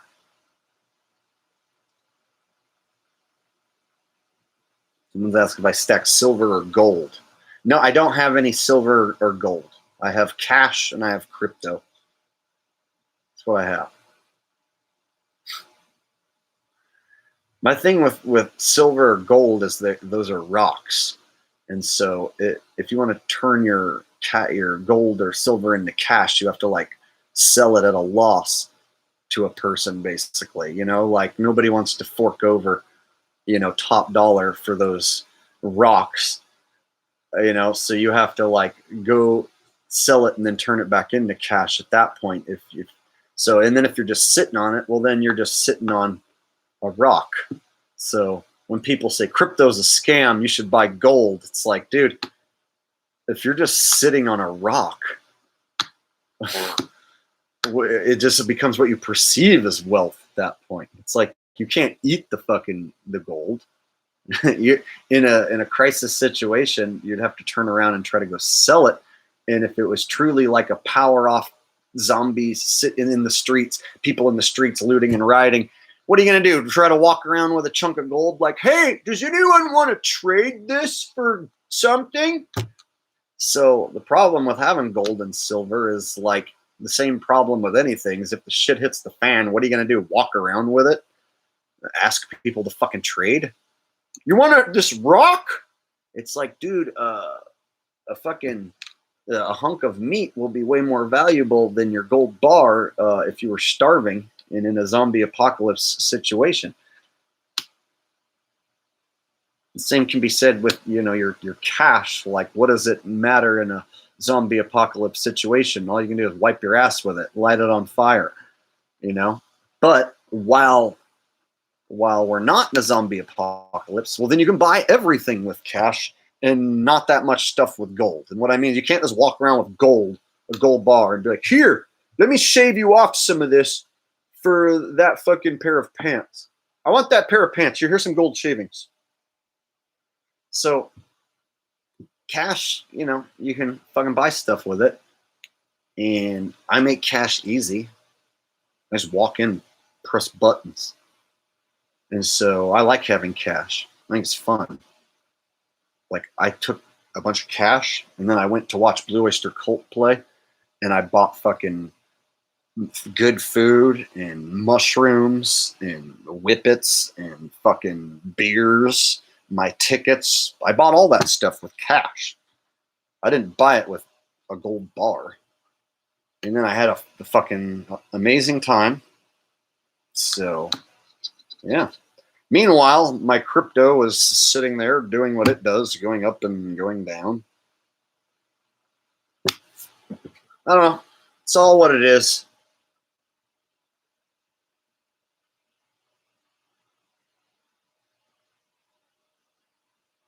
Yeah, so John Bond says ammo will be worth more than gold. Yeah, see, a bucket full of 22 shells in a true survivalist situation is far more valuable than a gold nugget, right?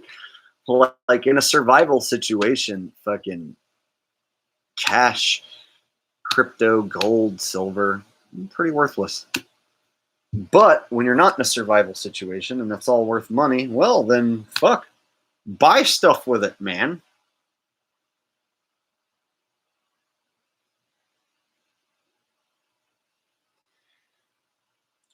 I think next time crypto does go back exploding again, that I will sell and take profits, because that's one thing I regret not doing when it was at 64K, that I didn't sell a big chunk and take a fat profit.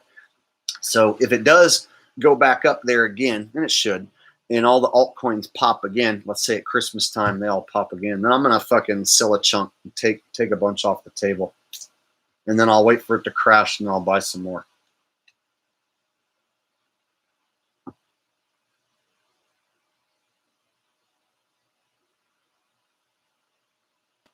Yeah, Steve DeCipio says I have tens of thousands of 22 rounds. Yeah, that's not a bad thing to hoard. I remember there was a time at Walmart where dudes were showing up as the shipments got there, and they were buying every last damn 22 shell. Like they knew beforehand when the shipments were going to show up. They'd get there, they'd buy up every one of them. Foamfoot says, how's Thomas Scott doing? Interesting you should ask. His channel got taken out, and he hasn't gotten back to me since. I texted him when his channel got taken down, and he texted me back once. I tried to call him today. I texted him today, and I did not receive a response. So hope he's doing all right. I tried to check in on him and did not get any response. So don't know.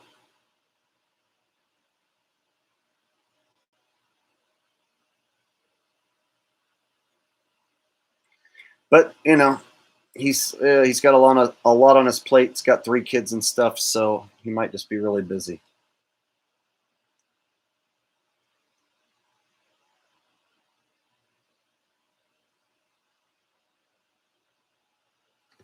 All right, guys, I've been on here for 3 hours now, and someone sent a donation just a bit back. Mr. Chris 7582 sent a donation for $20. Hey, thanks, Chris. I appreciate that, and thank you guys all for being here and doing this stream with me. Again, this was just one of those topics off the top of my head, and just a pure organic rant session. And thank you for being here and listening to me talk and spew. Hope you guys get something out of this, and hope you guys can take away something from these rants and these discussions that we have. And I guess I got to get back to work on the next video. Keep you guys entertained. Oh yeah, you guys hear you guys talking about drones. Yeah, I need to get a drone as well. That's on the list. Getting a drone is on the list so that I can get some epic camera use. Like have it take pictures of me and Rusty walking down the beach like it's a cinema view. So yeah, gonna get a drone for you, and then I'll start adding in drone footage too.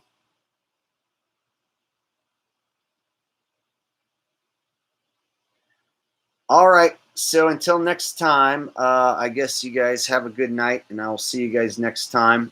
Thank you for being here. Thanks for all my mods and anyone else in chat. Thanks to all who are here. Foamfoot, call me, girl, if you ever want to make something happen. She says one more toke. All right. Maybe one more before we go. Maybe one more, but you got to call me. All right, guys. Until next time.